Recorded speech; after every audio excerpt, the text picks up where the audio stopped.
You're standing in the pharmacy queue again, watching the numbers climb on the register display.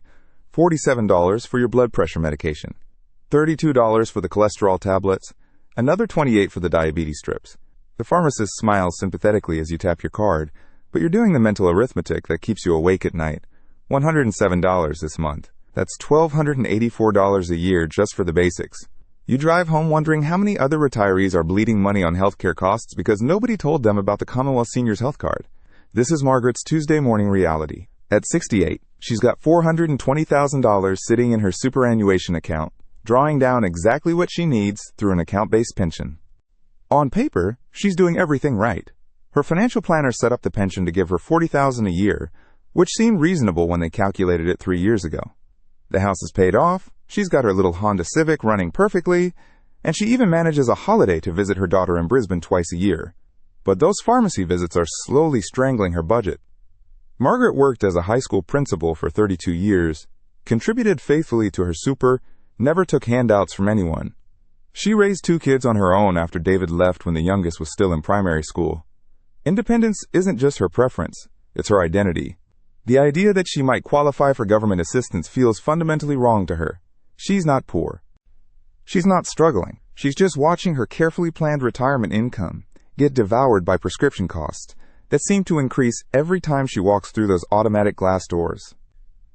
The irony is that Margaret's medication regime keeps her healthy enough to maintain the active retirement she planned for. The blood pressure tablets prevent the stroke that could wipe out her savings through long-term care costs. The cholesterol medication reduces her cardiac risk, keeping her out of expensive cardiac rehabilitation programs. The diabetes management prevents complications that could cost tens of thousands in specialist treatment. She's essentially paying premium prices to avoid catastrophic healthcare expenses, but the ongoing costs are creating their own financial pressure. Last Tuesday was different, though. Margaret was fumbling for her Medicare card when the elderly gentleman behind her started chatting to the pharmacist about his Commonwealth Seniors Health Card. She heard him mention something about $5.40 for medications that she'd just paid $47 for. The conversation was brief, casual, almost throwaway, but something about the confidence in his voice caught her attention. This wasn't someone grateful for charity. This was someone who understood he was entitled to these savings and claimed them without apology. She wanted to turn around and ask him about it, but the queue was moving and she felt awkward. How do you interrupt a stranger to ask about their government benefits? The social conventions that had served her well throughout her professional career suddenly felt like barriers to information she desperately needed. The conversation nagged at her all afternoon as she unpacked her groceries, sorted her medications into the weekly pill organizer, and settled down with her evening cup of tea. That evening, Margaret sat at her kitchen table with her laptop open, trying to make sense of government websites that seemed designed to confuse rather than inform. The Department of Human Services site mentioned income thresholds and asset tests, but the language was so dense she gave up after 20 minutes. Words like deemed income and grossed up amounts appeared without explanation, as if everyone visiting the site already possessed advanced knowledge of Social Security terminology. The eligibility flowchart required her to click through multiple pages, each revealing new conditions and exceptions that made her increasingly uncertain about whether she qualified for anything. She printed out several pages, highlighting sections that seemed relevant, but the more she read, the more confused she became. The income limits were expressed in gross terms, but her superannuation pension income was paid net of tax. The asset tests excluded her home but included her super balance, except for amounts in pension phase, except for certain types of accounts, except for various other circumstances that weren't clearly defined. After 45 minutes of increasingly frustrated reading, she closed the laptop and went to bed more confused than when she started. She called her financial planner the next morning, but he brushed off her questions about healthcare cards. You're a self-funded retiree, Margaret. Those cards are for people on the pension. Your superannuation balance puts you well outside the eligibility range for those programs. His tone carried the patient condescension she remembered from her teaching days. The way administrators would dismiss concerns from experienced teachers without actually listening to the question being asked. She hung up feeling stupid for even asking. Here was a professional who managed millions of dollars in retirement funds, who attended industry conferences and maintained professional certifications, telling her that healthcare cards weren't relevant to her situation. She must have misunderstood the conversation in the pharmacy. Maybe the gentleman was actually on the age pension, and she'd confused his circumstances with her own. But the doubt lingered. Margaret had spent 3 decades in education, developing finely tuned instincts for when information was being withheld or poorly communicated. Students would ask questions that seemed simple on the surface, but revealed gaps in their understanding of fundamental concepts. The financial planner's quick dismissal felt similar. Too rapid, too categorical, lacking the nuanced explanation she would have provided if a student asked about eligibility criteria for academic programs. 3 weeks later, Margaret was at her book club when Rosemary mentioned saving $3,000 last year on medications and doctor visits with her healthcare card. The comment came up naturally during discussion of a novel about aging and healthcare costs.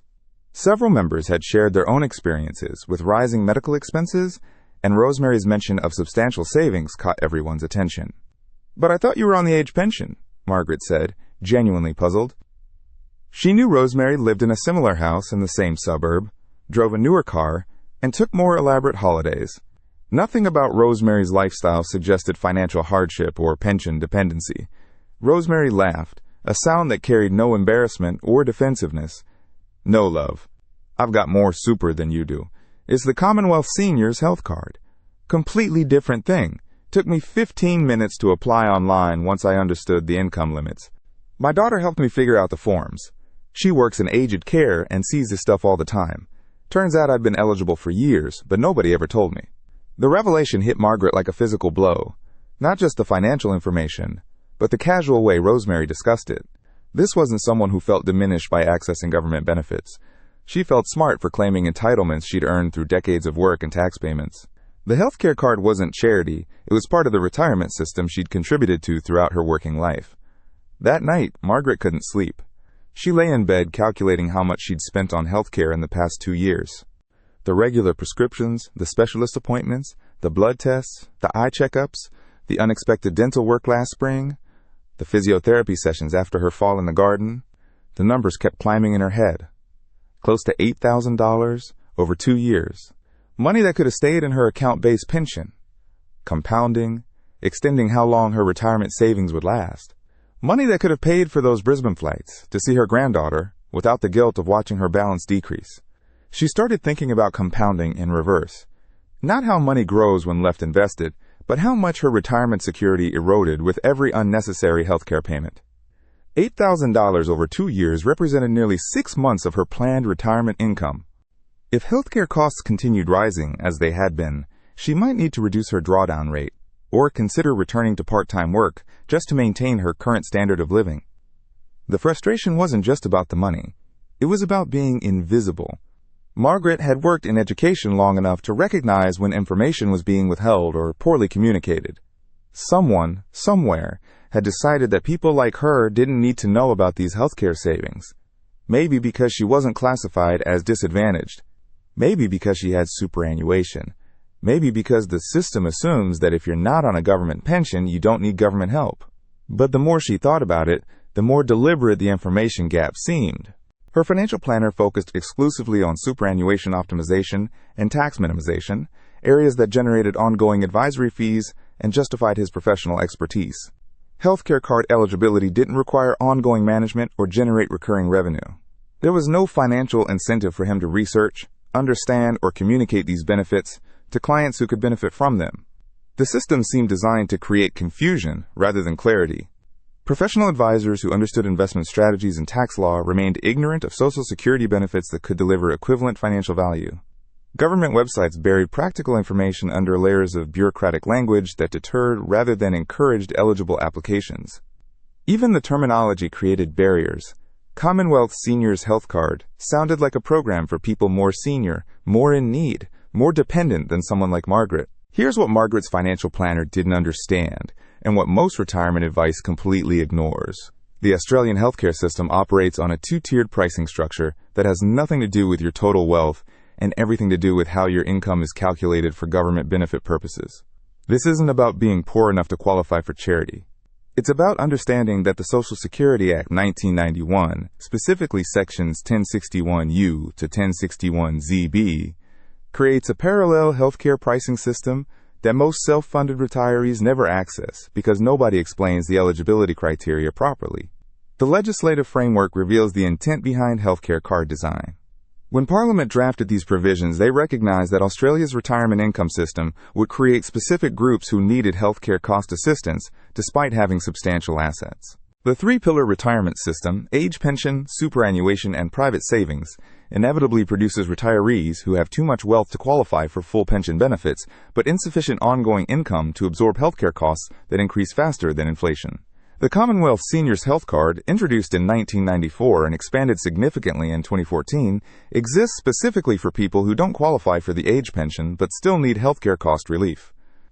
According to Department of Social Services data from 2023, over 340,000 Australians hold this card, but research by the Australian Institute of Health and Welfare shows that approximately 1.2 million retirees are eligible but haven't applied. That's nearly three-quarters of eligible people missing out on healthcare savings, averaging $4,300 annually. The scale of this information gap represents a massive, systemic failure in retirement planning. We're not talking about a small number of people missing out on minor benefits. This is more than 750,000 Australians who are unnecessarily paying premium prices for identical healthcare services that they could access at concessional rates. The aggregate financial impact exceeds $3 billion annually in unnecessary healthcare costs paid by eligible retirees who simply don't know they qualify for savings. Dr. Susan Phillips at the University of Melbourne's Centre for Health Policy published a comprehensive analysis in 2022 showing that medication costs represent the fastest growing component of retirement healthcare expenses, increasing at 7.2% annually compared to general inflation of 2.8%. Her research team found that retirees with modest superannuation balances between $300,000 and $600,000 were disproportionately affected because they fell into what she termed the healthcare gap zone, too wealthy for full pension benefits, not wealthy enough to absorb rising healthcare costs without impact. Phillips' research revealed disturbing patterns in retirement healthcare spending that conventional financial planning completely ignores. While financial advisors focus on asset allocation and tax-effective drawdown strategies, their clients face healthcare cost inflation that consistently exceeds investment returns for conservative portfolios. A retiree drawing down 4% annually from a balanced superannuation portfolio might achieve 6% returns in favorable years, but healthcare costs, increasing at over 7%, annually create a mathematical impossibility. Healthcare expenses grow faster than the conservative investment returns that most retirees rely upon. The Australian Bureau of Statistics household expenditure data from 2021 revealed that couples aged 65 to 74 spend an average of $5,800 annually on healthcare, while those with healthcare cards spend $3,100 for equivalent services. That $2,700 difference isn't because cardholders receive inferior care. They receive identical medical services at subsidized rates through the Pharmaceutical Benefits Scheme safety net and Medicare bulk billing incentives. The equivalence of care represents a crucial point that many eligible retirees misunderstand. Healthcare cardholders see the same doctors, receive the same medications, access the same specialists, undergo the same diagnostic tests. The card affects pricing, not quality. Margaret's blood pressure medication contains identical active ingredients, whether she pays $47 or $5.40. The only difference is the pricing structure applied at the point of sale. Think of the healthcare pricing system like airline seating. Everyone on the plane gets to the same destination at the same time. The person in seat 14A and the person in seat 14B receive identical safety standards, identical departure times, identical cabin pressure. But one passenger paid $300 for their ticket and the other paid $1,200 because they booked at different times through different channels with different eligibility criteria. The healthcare card is essentially an early bird booking system for medical services, but instead of booking timing determining your price, it's your income calculation method that determines your healthcare costs. This analogy helps explain why healthcare card eligibility feels counterintuitive to many retirees. Airlines openly advertise early bird pricing and reward systems that provide discounts for loyalty or advanced booking. The healthcare system provides equivalent savings, but markets them as welfare assistance rather than smart healthcare purchasing. The messaging creates stigma around claiming benefits that should be positioned as reward programs for taxpayers who've contributed to the system throughout their working lives. Margaret's situation illustrates perfectly how this parallel pricing system remains hidden. Her account-based pension generates exactly $40,000 in annual income. Under normal circumstances, this would disqualify her from most government benefits. But the Commonwealth Seniors Health Card uses a different income calculation method than the age pension. While the age pension includes deemed income from all financial assets, the healthcare card only counts actual distributions from superannuation as income. The distinction between actual income and deemed income represents one of the most significant but poorly understood aspects of Australian retirement benefit eligibility. The age pension assumes that retirees will earn specific returns on their investments and includes those theoretical earnings and income calculations regardless of actual performance. If Margaret held her $420,000 in cash accounts earning 2% interest, the age pension means test would still assume she earned the deemed rate of return, currently 2.25% on amounts up to $62, 604% on higher amounts. But the healthcare card income test operates differently. It counts actual income received, not theoretical income that could be earned. Margaret's account-based pension distributes exactly what she draws down, currently $40,000 annually, even though her superannuation balance could theoretically generate higher returns if invested more aggressively. The healthcare card assessment only considers the income she actually receives. The magic happens because of something called the grossed-up income test under Section 1061ZA of the Social Security Act. For singles, the income threshold is $61,284 per year as of January 2024. But here's the crucial detail that trips up most people. This threshold is grossed up to include the tax that would be payable on that income. For someone like Margaret, whose actual income is $40,000 from her account-based pension, her grossed-up income for healthcare card purposes is significantly lower because retirement income from superannuation receives preferential tax treatment. The grossing up calculation creates substantial eligibility room for people who don't understand how it works. Most retirees hear $61,000 and assume their $40,000 pension income automatically qualifies them. But they don't realize that the threshold is expressed in pre-tax equivalent terms. When you reverse engineer the calculation for someone paying no tax on superannuation pension income, the effective threshold becomes much higher than the published figure suggests. The Australian Taxation Office data shows that account-based pensions for people over 60 are entirely tax-free up to the transfer balance cap of $1.9 million.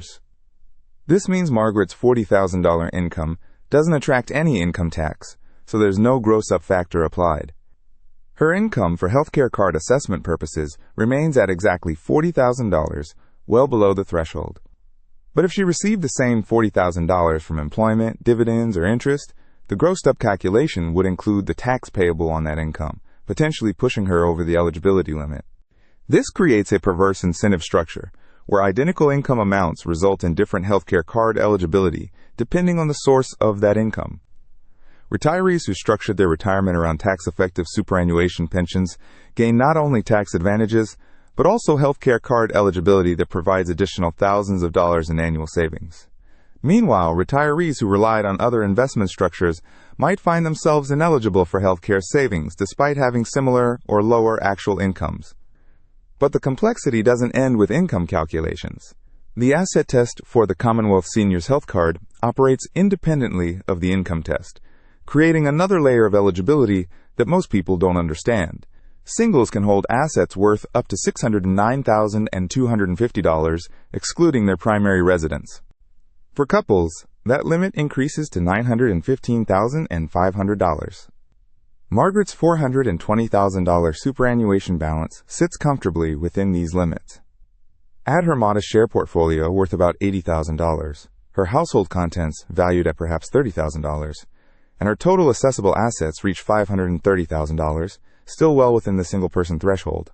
Yet she's been paying full price for healthcare because nobody ever explained that asset-rich, income-moderate retirees represent the exact demographic the healthcare card was designed to assist. The asset test exclusion of the family home creates additional eligibility space that many retirees don't appreciate. Margaret's house, now worth approximately $700,000 after decades of capital growth, doesn't count toward her asset test calculations. She could theoretically hold assets worth another $79,000 and still qualify for healthcare card benefits. This exclusion recognizes that home ownership provides housing security, but doesn't generate liquid income to cover healthcare costs. But here's where the system becomes even more interesting for strategic retirement planners. The asset test treats superannuation in pension phase differently from superannuation still in accumulation phase. Amounts supporting account-based pensions are assessed at their full value, but the income they generate receives favorable treatment under the income test. This creates opportunities for retirees to optimize both their tax position and healthcare card eligibility through careful timing of pension commencements and contribution strategies. The Productivity Commission's 2021 report on government services noted that healthcare card awareness among eligible populations remains problematically low, particularly among self-funded retirees who received financial advice focused on superannuation optimization rather than benefit entitlements. The Commission found that financial advisors rarely discuss healthcare cards during retirement planning conversations, partly because the cards don't generate advisory fees, and partly because many advisors lack detailed knowledge of Social Security eligibility criteria. This knowledge gap creates what researcher Dr. Amanda Chen at Griffith University's Center for Work, Organization, and Well-Being calls privilege penalty syndrome, when having enough money to pay for private financial advice actually results in missing out on legitimate government benefits that would improve financial outcomes. Chen's 2023 longitudinal study of retirement transitions found that self-funded retirees who engaged financial advisors were 37% less likely to apply for healthcare cards compared to those who managed their own retirement planning.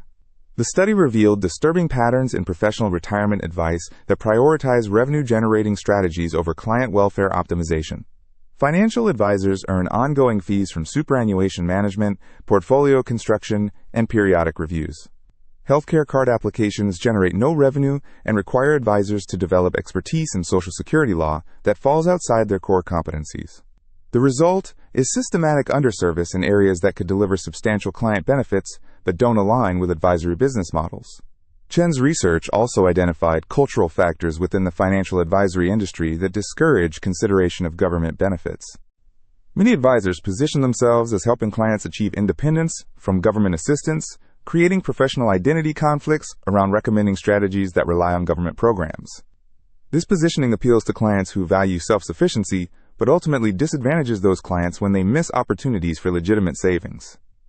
The irony cuts deeper when you examine the actual benefits Margaret is missing.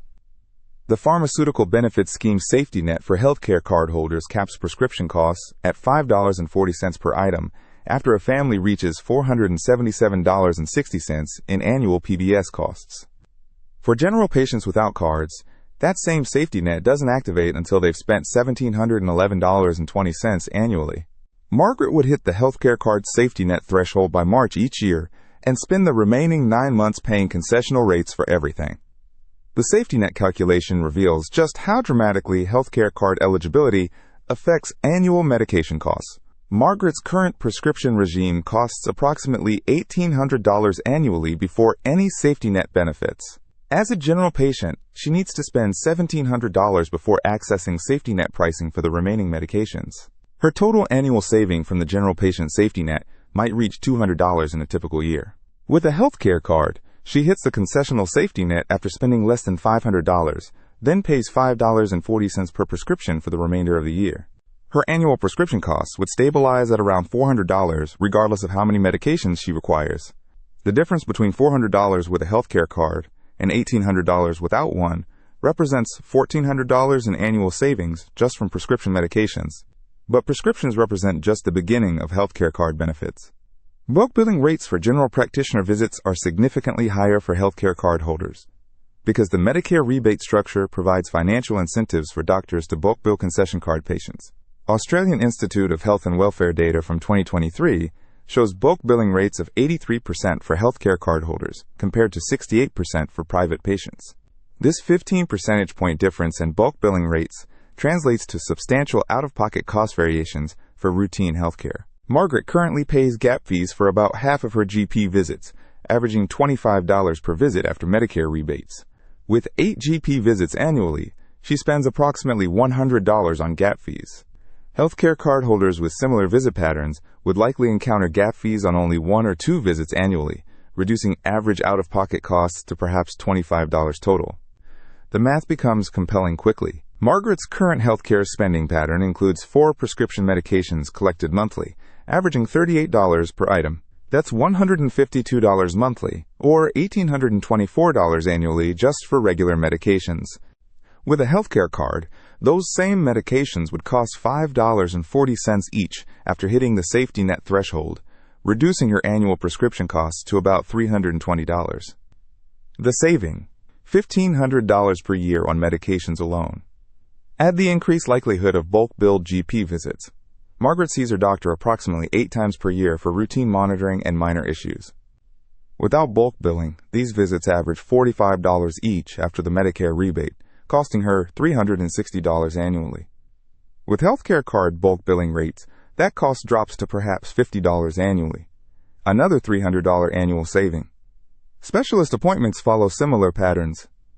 Margaret sees her cardiologist twice yearly at $180 per visit after Medicare rebates. Her endocrinologist charges $150 per visit for her diabetes monitoring, which happens 3 times annually. Her ophthalmologist bills $200 annually for diabetic eye screening. Healthcare card holders often find specialists willing to bulk bill or offer reduced gap fees because of the Medicare incentive structure and their higher rebate rates for concession card patients. Conservative estimates suggest she could save at least $300 annually on specialist consultations through improved bulk billing rates and reduced gap fees. Add another $100 annually in savings on pathology and diagnostic imaging, where many providers offer bulk billing specifically for healthcare card holders. The cumulative impact reaches approximately $2,300 in annual healthcare savings for someone with Margaret's typical usage patterns. But the financial benefit extends beyond direct cost reductions. Healthcare cards provide access to additional programs that most eligible people never discover. The Hearing Services Program offers subsidized hearing aids and tests for cardholders, potentially saving thousands of dollars for retirees experiencing age-related hearing loss. The Continence AIDS Payment Scheme provides up to $560 annually in reimbursement for continence products for eligible healthcare card holders. While not everyone requires these specific services, the programs illustrate how healthcare cards unlock access to specialized support systems that can address costly healthcare needs before they become major financial burdens. Medicare dental services provide additional benefits for healthcare card holders, including emergency dental services and some basic dental treatments through public dental health programs in each state and territory. These services aren't comprehensive, but they provide safety nets for dental emergencies that could otherwise result in substantial, unexpected expenses. More importantly, healthcare cards provide economic security buffers that become crucial as medical needs inevitably increase with age. The Australian Institute of Health and Welfare's healthcare expenditure analysis shows that healthcare costs typically increase by 45% between ages 65 and 75, driven primarily by prescription medications and increased medical monitoring requirements. Having locked-in concessional pricing provides predictable healthcare budgeting just when health expenses become less predictable. The predictability advantage cannot be overstated in retirement financial planning. Traditional retirement planning models assume relatively stable expense patterns with gradual increases for inflation. But healthcare costs for individuals can spike unpredictably due to new diagnoses, medication changes, or acute care requirements. Healthcare cards provide cost-ceiling protection that allows more confident long-term financial planning. Yet despite these substantial benefits, Margaret's experience of stumbling across healthcare card information by accident rather than through proper financial guidance remains disturbingly common. The system appears designed to discourage applications, rather than encourage eligible people to claim legitimate entitlements. The application process itself reveals institutional barriers that deter many eligible retirees. While technically available online, the CentralLink portal requires navigation through multiple screens with complex terminology that mirrors the confusion Margaret experienced during her initial research attempts. Questions about deemed income and grossed-up amounts assume knowledge that most people don't possess without specific training in Social Security law. The alternative paper application runs to 12 pages with similar complexity and requests for documentation that many retirees don't have readily available. The online application process begins promisingly with simple personal details but quickly becomes intimidating. Screens requesting adjusted taxable income and reportable fringe benefits assume familiarity with tax return preparation that many retirees don't maintain after ending employment. Questions about deemed income from financial assets require understanding of complex calculation methods that aren't explained within the application system. Even more frustrating, the information required for healthcare card applications often differs from documentation used in standard retirement planning. Financial advisors typically focus on account balances, contribution strategies, and tax minimization. Healthcare card applications require detailed income statements, asset valuations, and supporting documentation that many retirees don't immediately have available in the required format. Margaret discovered this documentation mismatch when she finally decided to apply for her healthcare card. Her superannuation statements showed account balances and monthly pension payments, but didn't clearly state annual income amounts in the format requested by the application. She needed to calculate annualized figures from monthly payments and provide additional documentation confirming her pension arrangement details. The Department of Human Services processing times add another disincentive. Current average processing periods stretch beyond 6 weeks for healthcare card applications, during which applicants continue paying full healthcare costs while waiting for assessment outcomes. For people like Margaret, who pride themselves on self-sufficiency, the bureaucratic uncertainty feels particularly uncomfortable. The possibility of applying unsuccessfully and being told officially that she doesn't qualify feels worse than simply continuing to pay full prices. But perhaps the most significant barrier is cultural rather than administrative. The healthcare card system, despite being specifically designed for self-funded retirees, carries psychological associations with welfare dependency that deter many eligible people from applying. Margaret's initial reaction, that healthcare cards are for people on the pension, reflects widespread misunderstanding about the card's purpose and target demographic. This misperception has historical roots. When the Commonwealth Seniors Health Card was introduced in 1994, it was positioned as a supplement to existing pension benefits rather than a standalone entitlement for self-funded retirees. Media coverage and political discourse consistently grouped healthcare cards with other Social Security measures, creating public perception that eligibility indicated financial hardship rather than smart retirement planning. The political messaging around healthcare benefits reinforces stigma rather than encouraging eligible people to claim their entitlements. Politicians discuss healthcare cards in the context of supporting vulnerable populations and providing safety nets for those in need. While these messages serve important policy purposes, they create psychological barriers for retirees who don't identify as vulnerable or needy, despite being eligible for significant savings. The reality is precisely opposite. Healthcare card eligibility for self-funded retirees represents recognition that Australia's retirement income system creates specific healthcare affordability challenges for people with moderate superannuation balances. The card compensates for the gap between full pension healthcare benefits and completely private healthcare funding. It acknowledges that having enough superannuation to avoid age pension dependency shouldn't penalize retirees with unaffordable healthcare costs. Margaret's financial planner's dismissive response to her healthcare card inquiry illustrates professional blind spots that compound public confusion. Many financial advisors focus exclusively on superannuation optimization and tax minimization, without considering the broader ecosystem of retirement benefits. Healthcare cards don't generate ongoing advisory fees, so they receive minimal attention in retirement planning conversations, despite their significant financial impact. The fee structure of financial advice creates systematic bias against strategies that don't generate revenue for advisors. A client who saves $2,300 annually through healthcare card benefits receives identical financial value to someone who reduces their tax bill by the same amount through sophisticated superannuation strategies. But the tax reduction strategy requires ongoing professional management and justifies advisory fees, while the healthcare card application is a one-time activity that doesn't create recurring revenue. Professional education requirements for financial advisors include extensive superannuation knowledge, but minimal Social Security training. The Australian Securities and Investments Commission's regulatory framework emphasizes investment advice competency, but doesn't require detailed understanding of government benefit eligibility. This creates systematic knowledge gaps that disadvantage clients like Margaret, who could benefit from integrated retirement and benefits planning. The disconnect becomes more problematic as retirement healthcare costs continue escalating faster than general inflation. Pharmaceutical costs, driven by new medications and increased chronic disease management requirements, represent the fastest-growing component of retirement expenses for most Australians aged 65 to 75. Without healthcare card protection, these cost increases can overwhelm retirement income strategies that assume healthcare expenses will grow at general inflation rates. Australian government actuary data projects that current retirees will face healthcare cost increases averaging 6.8% annually over the next decade, nearly triple the projected inflation rate of 2.5%.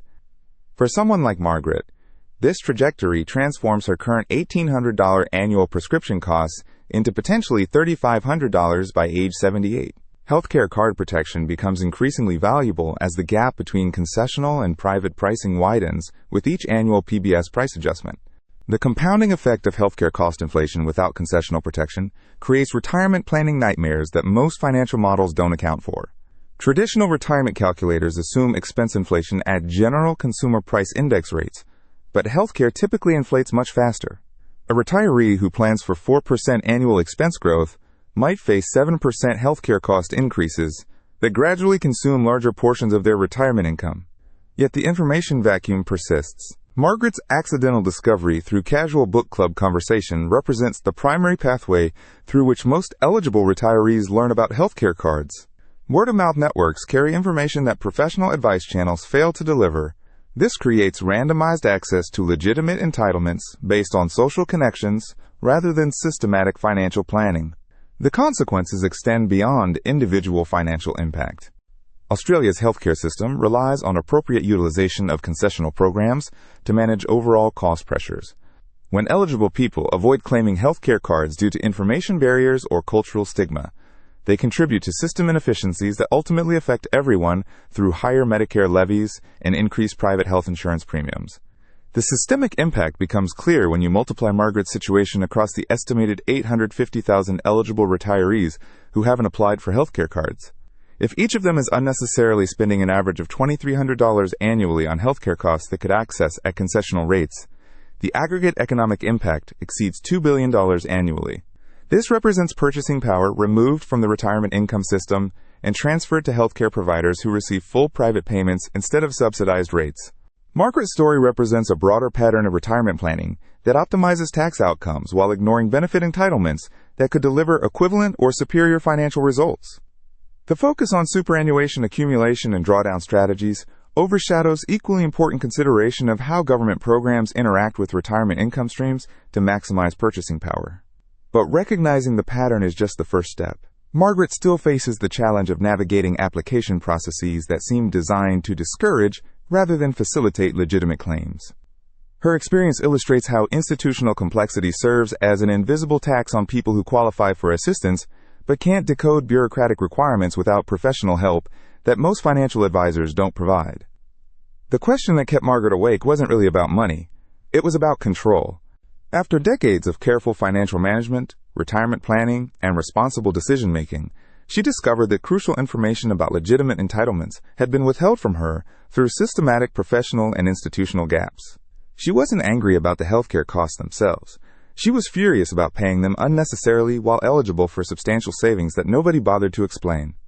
And that fury is entirely justified, because the healthcare card system Margaret stumbled onto by accident represents just the visible tip of a much larger problem in Australian retirement planning, a problem that affects not just healthcare costs, but every aspect of how government benefits interact with self-funded retirement income strategies. The deeper issue is that Margaret's experience isn't unique or accidental, it's systematic.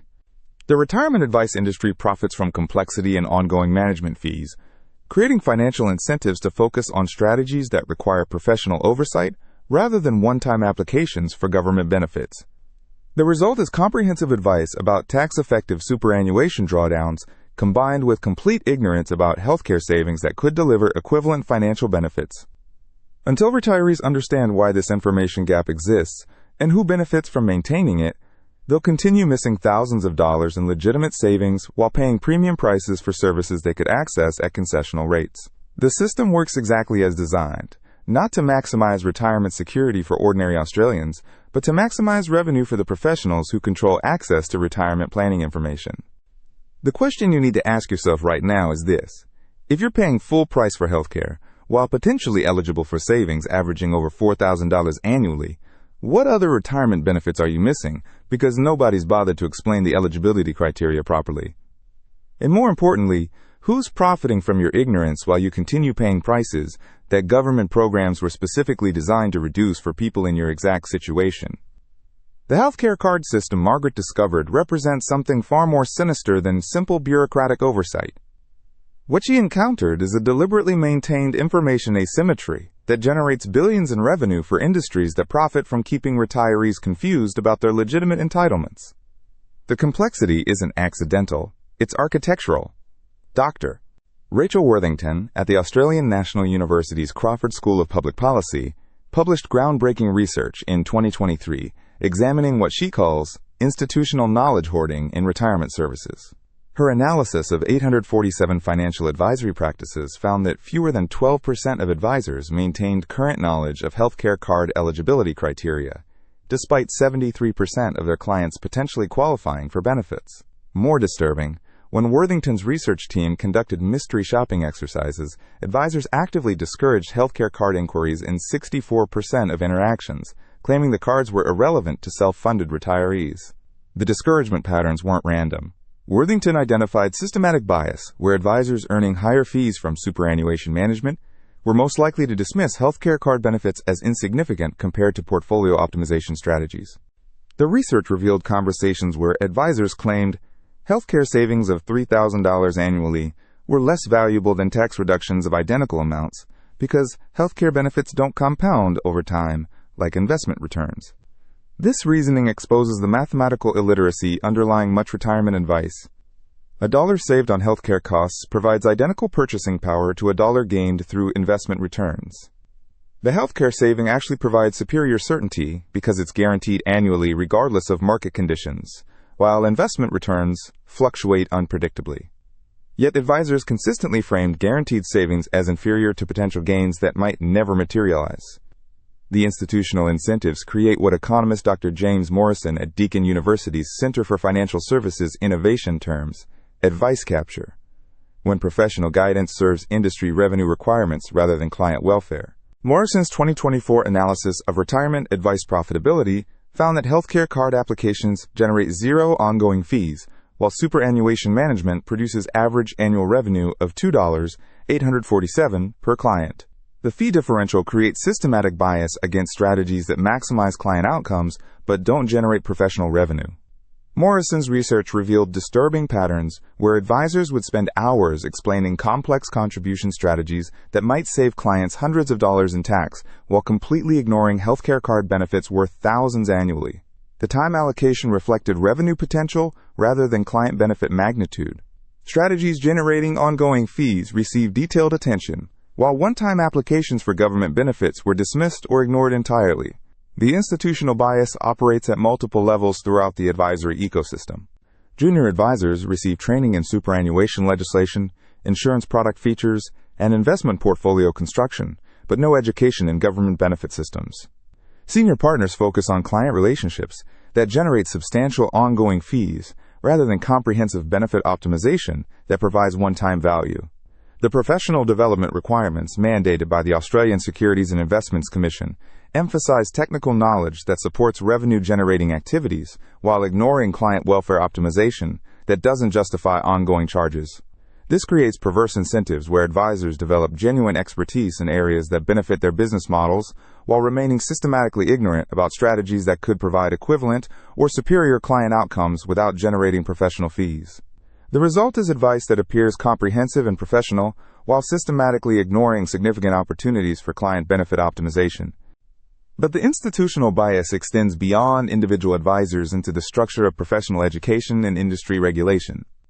The Australian Securities and Investments Commission requires extensive continuing professional development for investment advice, but mandates no training in Social Security benefits. Financial advisors must complete annual education in superannuation law, tax implications, and portfolio construction, but can remain completely ignorant of healthcare card eligibility without regulatory consequence. The educational gap creates professional blind spots that persist throughout entire careers. Advisors who understand complex contribution strategies, tax-effective drawdown calculations, and estate planning implications can't answer basic questions about government benefits that their clients are legally entitled to claim. The regulatory framework essentially guarantees that professional retirement advice will ignore significant sources of client value that don't align with industry business models. The regulatory architecture reinforces the knowledge gaps through accreditation requirements that emphasize technical competency in fee-generating activities while treating government benefit knowledge as optional, additional expertise. Professional bodies like the Financial Planning Association of Australia offer continuing education in advanced superannuation strategies, complex trust structures, and sophisticated investment techniques, but rarely provide systematic training in healthcare card optimization or broader retirement benefit navigation. This educational bias compounds throughout advisory careers as professionals develop deep expertise in profitable service areas, while their knowledge of government benefit systems remains at the superficial level they possessed when first licensed. Senior advisors with decades of experience can explain intricate details of contribution cap strategies or transition to retirement arrangements, but struggle with basic healthcare card eligibility questions that their clients desperately need answered. The blindness becomes more problematic when you examine how healthcare card benefits interact with superannuation strategies. Margaret's account-based pension of $40,000 annually positions her perfectly for healthcare card eligibility precisely because of the tax-effective structure her advisor recommended. The same tax benefits that made her pension attractive also create the income profile that qualifies her for healthcare savings. Her advisor understood half the equation, but remained ignorant of the full benefit optimization opportunity. Consider how this works systematically across the retirement advice industry. Advisors routinely recommend account-based pensions for clients with moderate superannuation balances, because the tax benefits and flexibility provide superior outcomes compared to alternative structures. They carefully optimize pension commencement timing, contribution strategies, and drawdown rates to minimize tax obligations. But they systematically ignore how these same strategies create healthcare card eligibility that could double or triple the financial benefits. The optimization gap becomes more pronounced when you examine retirees with superannuation balances between $300,000 and $700,000. This demographic represents the largest group of self-funded retirees and the primary target market for professional financial advice. They have enough assets to justify advisory fees, but not enough to ignore healthcare cost optimization.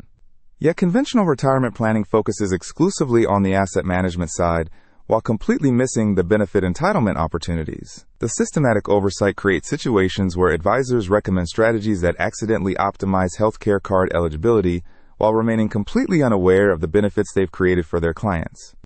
A retiree following professional advice about tax-effective pension structures might qualify for healthcare card benefits worth thousands annually, but neither the advisor nor the client realizes this opportunity exists because healthcare card knowledge isn't part of conventional retirement planning expertise. Dr. Patricia Chen at the University of Queensland's Institute for Social Science Research identified additional systemic factors that maintain information barriers around healthcare benefits. Her 2024 longitudinal study of retirement transitions found that Medicare itself contributes to public confusion by marketing healthcare cards primarily through welfare-focused communications rather than retirement planning channels. The messaging creates demographic confusion where middle-class retirees don't recognize themselves as target beneficiaries. Chen's analysis revealed that Medicare promotional materials for healthcare cards emphasize assistance for vulnerable populations, support for those in need, and safety net protections. While factually accurate, this messaging creates psychological barriers for retirees who identify as financially independent rather than requiring assistance. The same benefits that could save Margaret $2,300 annually are marketed as welfare support rather than smart retirement planning tools. The marketing mismatch extends into government communications about retirement planning generally. The Australian Taxation Office provides comprehensive guidance about superannuation tax benefits, contribution strategies, and pension optimization, but makes no mention of how these strategies create healthcare card eligibility. The Department of Human Services explains healthcare card benefits in isolation, without connecting them to broader retirement planning strategies that professional advisors might be implementing simultaneously. This siloed approach to government communications reinforces the professional ignorance that pervades the advisory industry. Advisors focus on ATO guidance about superannuation optimization without encountering Department of Human Services information about related healthcare benefits. Clients receive detailed explanations of tax-effective pension strategies without learning about healthcare card eligibility those same strategies might create. The government agencies responsible for different aspects of retirement benefit optimization don't coordinate their communications or educational efforts. The marketing mismatch has generational dimensions that compound the information problems. Baby boomer retirees, particularly those who achieved middle-class status through home ownership and superannuation accumulation, maintain strong cultural associations between government benefits and economic failure. Healthcare cards trigger psychological resistance rooted in decades of messaging that successful retirement means independence from government support. Yet the healthcare card system was explicitly designed for people exactly like Margaret, self-funded retirees with moderate asset levels who need healthcare cost relief despite having sufficient wealth to avoid age pension dependency. The legislative intent acknowledges that Australia's retirement income system creates healthcare affordability gaps that require specific interventions. The cultural messaging contradicts the policy design, creating barriers that prevent eligible people from accessing benefits designed specifically for their circumstances. The contradiction becomes absurd when you examine how the same retirees who resist healthcare card applications enthusiastically claim other government benefits without psychological discomfort. Margaret happily claims the Senior Australians tax offset, uses her seniors card for public transport discounts, and takes advantage of seniors pricing for entertainment and travel. She doesn't consider these benefits welfare dependency. She views them as legitimate returns on decades of tax contributions. The distinction reveals how framing affects benefit utilization rather than actual entitlement or need. Healthcare cards provide superior financial value compared to most other seniors' benefits, but the welfare-focused marketing creates resistance that doesn't exist for benefits marketed as rewards or recognition programs. The same person who proudly uses a seniors card for movie discounts might feel embarrassed about using a healthcare card for prescription savings of hundreds of dollars annually. This psychological manipulation operates through carefully constructed language that distinguishes between earned benefits and welfare assistance, despite both categories representing legitimate government programs funded through the same taxation system. Seniors cards are marketed as recognition of community contribution and aging-related discounts, while healthcare cards are presented as assistance for people who can't afford full-price medical services.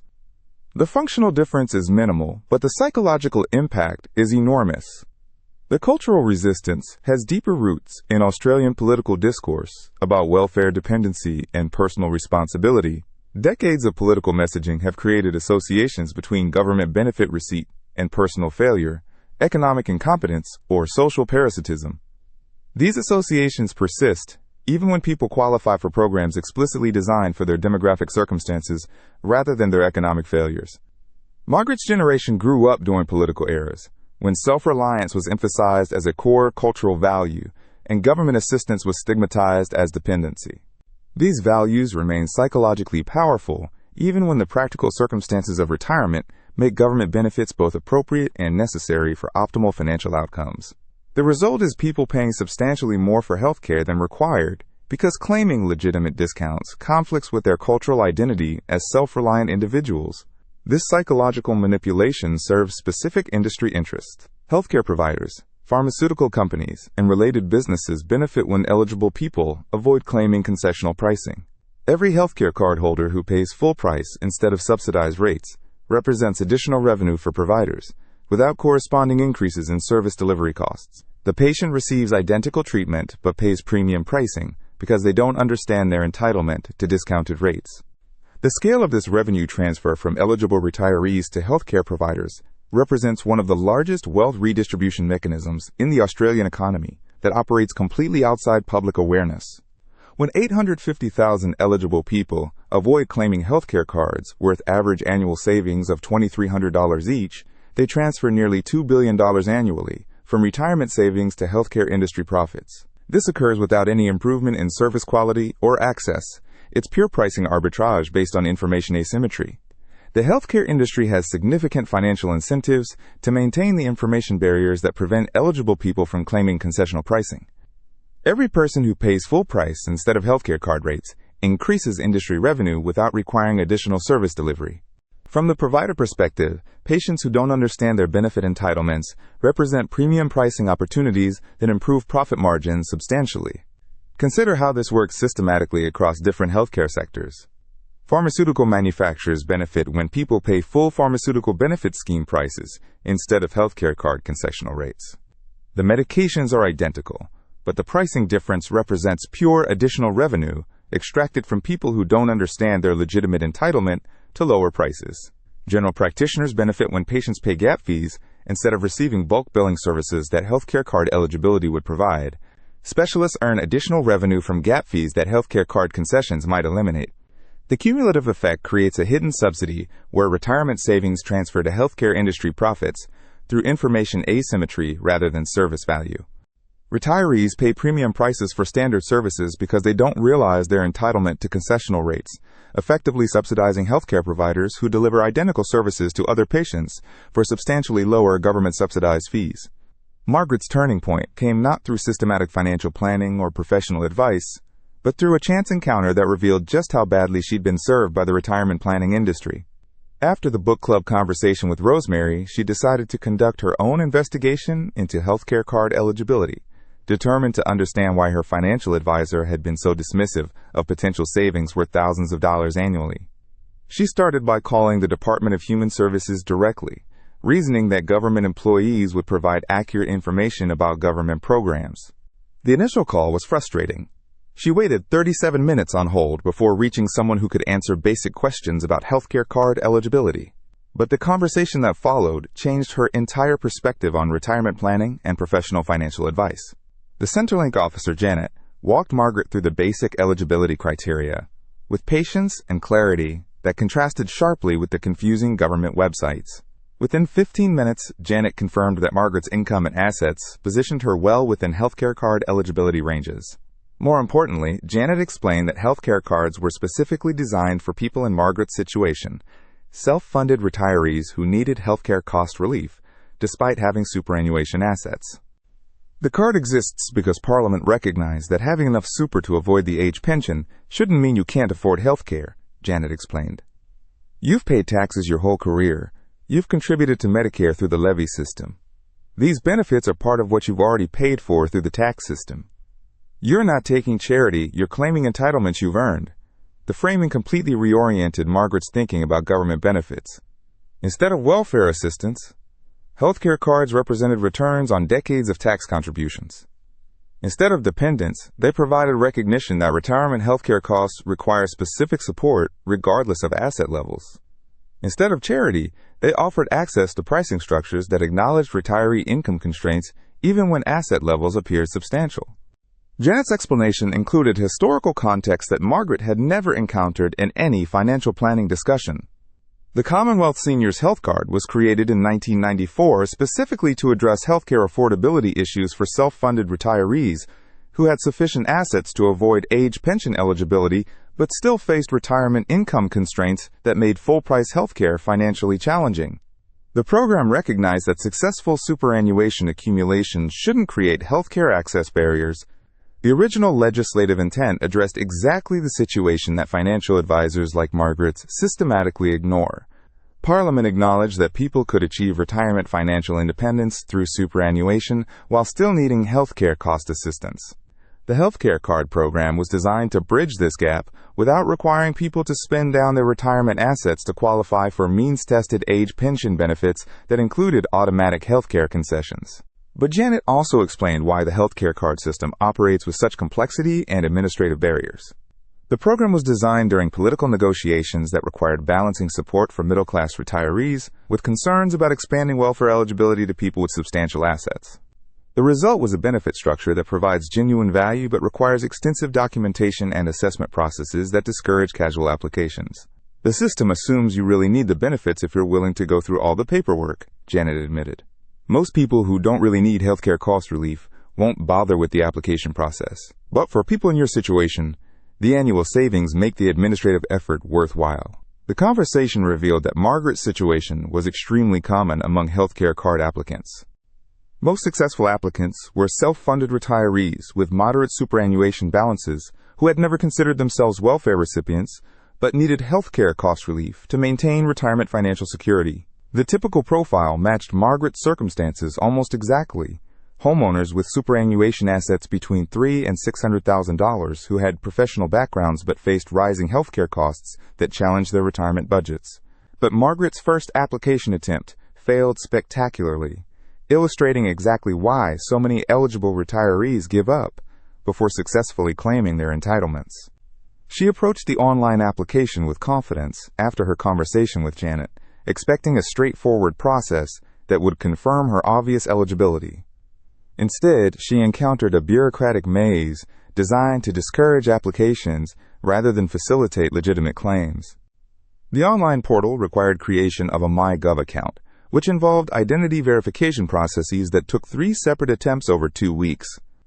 The system rejected her initial attempts because her superannuation fund's documentation didn't match exactly with Australian Taxation Office records in their database. Small discrepancies in how her fund reported her account details created verification failures that the system flagged as potential fraud rather than normal administrative variations. The identity verification process revealed deeper problems with how government systems integrate or fail to integrate across different agencies. Margaret's superannuation fund reported her account with slightly different formatting than the ATO database expected. Her fund used Margaret E. Thompson, while the tax record showed Margaret Elizabeth Thompson. The fund reported her address as Unit 345 Smith Street, while her tax records showed 345 Smith Street. These minor formatting differences triggered automated fraud detection systems that assumed identity mismatches rather than normal documentation variations. The verification failures forced Margaret into manual identity confirmation processes that required visiting a Centrelink office with original documentation.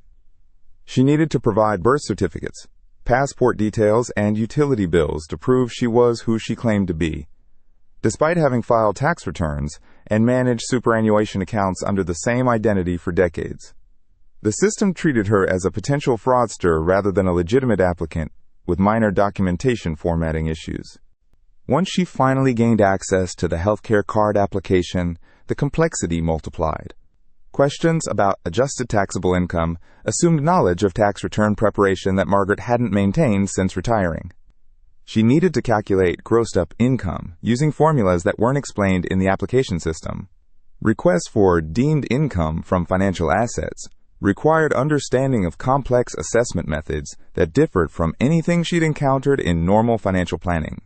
The income calculation requirements revealed how disconnected healthcare card assessment methods are from normal financial planning approaches. Margaret's financial advisor had helped her structure a tax-effective, account-based pension that generated $40,000 annually with minimal tax obligations. But the healthcare card system required her to calculate grossed-up income that added back the tax she wasn't actually paying, creating artificial income figures that bore little relationship to her actual financial resources. The deeming rate calculations were particularly confusing because they assumed investment returns on her savings accounts and term deposits that were substantially higher than the actual interest rates she was receiving. The system applied deemed income rates of 2.25% on financial assets up to $59,200 and 4.00% on amounts above that threshold, regardless of the actual returns her conservative investments were generating. Margaret's savings accounts were earning 0.85% interest, but the healthcare card system assessed her as receiving deemed income at rates nearly 5 times higher than her actual returns. The artificial income inflation made her appear more financially comfortable than her actual circumstances warranted, potentially affecting her eligibility for benefits designed to assist people in her exact situation. The asset declaration section demanded detailed valuations of household contents, personal effects, and investment holdings with precision that her normal record-keeping didn't provide. She needed to obtain current market valuations for her modest share portfolio, estimate replacement values for furniture and appliances, and provide documentation for assets she'd never considered significant enough to track precisely. The household contents assessment required Margaret to estimate replacement values for furniture, appliances, electronics, clothing, and personal effects above certain thresholds. The application demanded valuations for individual items worth more than $500, but provided no guidance about how to obtain professional valuations for household items that rarely have established market values. Margaret spent hours researching replacement costs for her dining room suite, bedroom furniture, and major appliances through online retailers and secondhand markets. The exercise felt invasive and pointless because most of her household contents had been accumulated over decades and had minimal resale value despite potentially high replacement costs. The system treated her accumulated possessions as liquid assets rather than necessary living requirements. The investment portfolio valuation requirements created additional complications because Margaret's modest shareholdings fluctuated daily in market value. The application requested point-in-time valuations without specifying which date to use or whether to account for recent market volatility. She needed to obtain written valuations from her fund manager and stockbroker, adding professional fees to the application process for benefits she wasn't yet certain she would receive. Margaret spent 11 hours over 3 weeks gathering documentation, completing forms, and attempting to navigate the online system. She made 2 trips to CenturyLink offices for assistance, each involving 90-minute waits for brief consultations that revealed additional documentation requirements. The process felt designed to exhaust applicants, rather than efficiently assess obvious eligibility. The CenturyLink office visits provided insight into how the system affects other applicants attempting to navigate similar bureaucratic barriers. Margaret observed elderly people struggling with technology requirements, recent retirees confused about income calculation methods, and long-term pensioners trying to maintain benefit eligibility through changing circumstances. The waiting room conversations revealed that most people found the healthcare card application process more difficult than expected, and many had made multiple attempts before achieving successful applications. The office staff were sympathetic, but constrained by system requirements that prevented them from simplifying the process or accepting reasonable approximations for complex calculations. They could explain what documentation was required, but couldn't help Margaret obtain that documentation or navigate the online systems that created most application difficulties. Worse, the system provided no feedback about application progress or likely outcomes. After submitting her completed application with all required documentation, Margaret received only an automated acknowledgement with an estimated processing time of 6 to 8 weeks. During this period, she continued paying full healthcare costs while waiting for assessment of benefits she'd already been informally confirmed as eligible to receive. The processing delay created financial uncertainty that affected Margaret's healthcare decisions during the waiting period. She postponed routine medical appointments and delayed prescription refills to avoid paying full prices when she might soon qualify for concessional rates. The deferral of healthcare services created health risks that the healthcare card system was designed to prevent, but the administrative delays forced eligible applicants to make exactly the healthcare rationing decisions the program was intended to eliminate. The bureaucratic experience triggered exactly the psychological responses that deter many eligible applicants from persisting through the process. Margaret began questioning whether she actually deserved these benefits, whether she'd understood the eligibility criteria correctly, whether the savings were worth the administrative burden. The system's complexity made her feel stupid despite her professional background and financial literacy. She started wondering if her financial advisor had been right to dismiss healthcare cards as irrelevant to people in her situation. The psychological manipulation was subtle, but effective. By making legitimate applications so complex and uncertain, the system created doubt about entitlement, even among obviously eligible applicants. Margaret found herself apologizing to CenturyLink staff for bothering them about her application, as if claiming legal entitlements represented an imposition on public servants whose job involves processing those applications. The waiting period also created anxiety about potential retroactive obligations or unexpected disqualifications that might emerge during the assessment process. Margaret worried that the system might discover assets she'd failed to declare properly, income she'd calculated incorrectly, or eligibility requirements she'd misunderstood. The complexity of the application process suggested corresponding complexity in the assessment criteria that might reveal disqualifying factors she hadn't anticipated. After 7 weeks of waiting, Margaret received notification that her application had been approved. The letter arrived with no fanfare, no explanation of benefits, no guidance about how to use the card effectively. Just a simple plastic card that looked identical to a standard Medicare card, except for different coloring, and the words, Commonwealth Seniors Health Card, printed along the bottom. The anticlimactic arrival contrasted sharply with the bureaucratic ordeal required to obtain it. Margaret had expected some acknowledgement of the process she'd endure, or guidance about maximizing the benefits she'd worked so hard to access. Instead, she received a card with minimal instructions and had to research independently how to use it effectively for maximum savings. The lack of guidance about benefit utilization reflected broader problems with how government benefit systems operate after initial eligibility assessment. The application process demands extensive documentation and complex calculations, but successful applicants receive minimal support for optimizing the benefits they've qualified to receive. The system invests enormous resources in preventing ineligible applications, but provides little assistance for helping legitimate beneficiaries maximize their entitlements. Margaret's first pharmacy visit with the healthcare card revealed both the substantial financial benefits and the ongoing complexity of the system.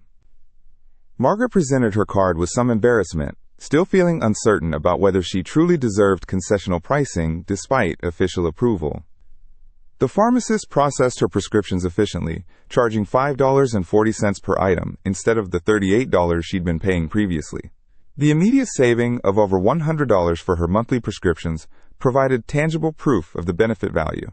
But the transaction also highlighted ongoing confusion about how healthcare card benefits operated. The pharmacist needed to explain that Margaret wouldn't hit the safety net threshold until later in the year, when her cumulative PBS costs reached the concessional limit. Until then, she'd pay reduced rates that were still higher than the eventual safety net pricing. The safety net explanation revealed additional complexity in the healthcare benefit system that Margaret hadn't anticipated. The pharmaceutical benefit scheme operates multiple pricing tiers with different thresholds for general patients versus concession card holders.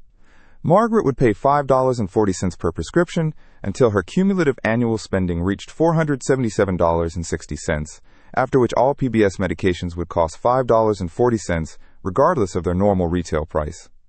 But tracking this cumulative spending and understanding when she'd reached the threshold required ongoing record-keeping that nobody had explained during the application process. The complexity continued with GP visits, where Margaret discovered that healthcare card benefits depended on individual doctor policies rather than automatic system-wide discounts.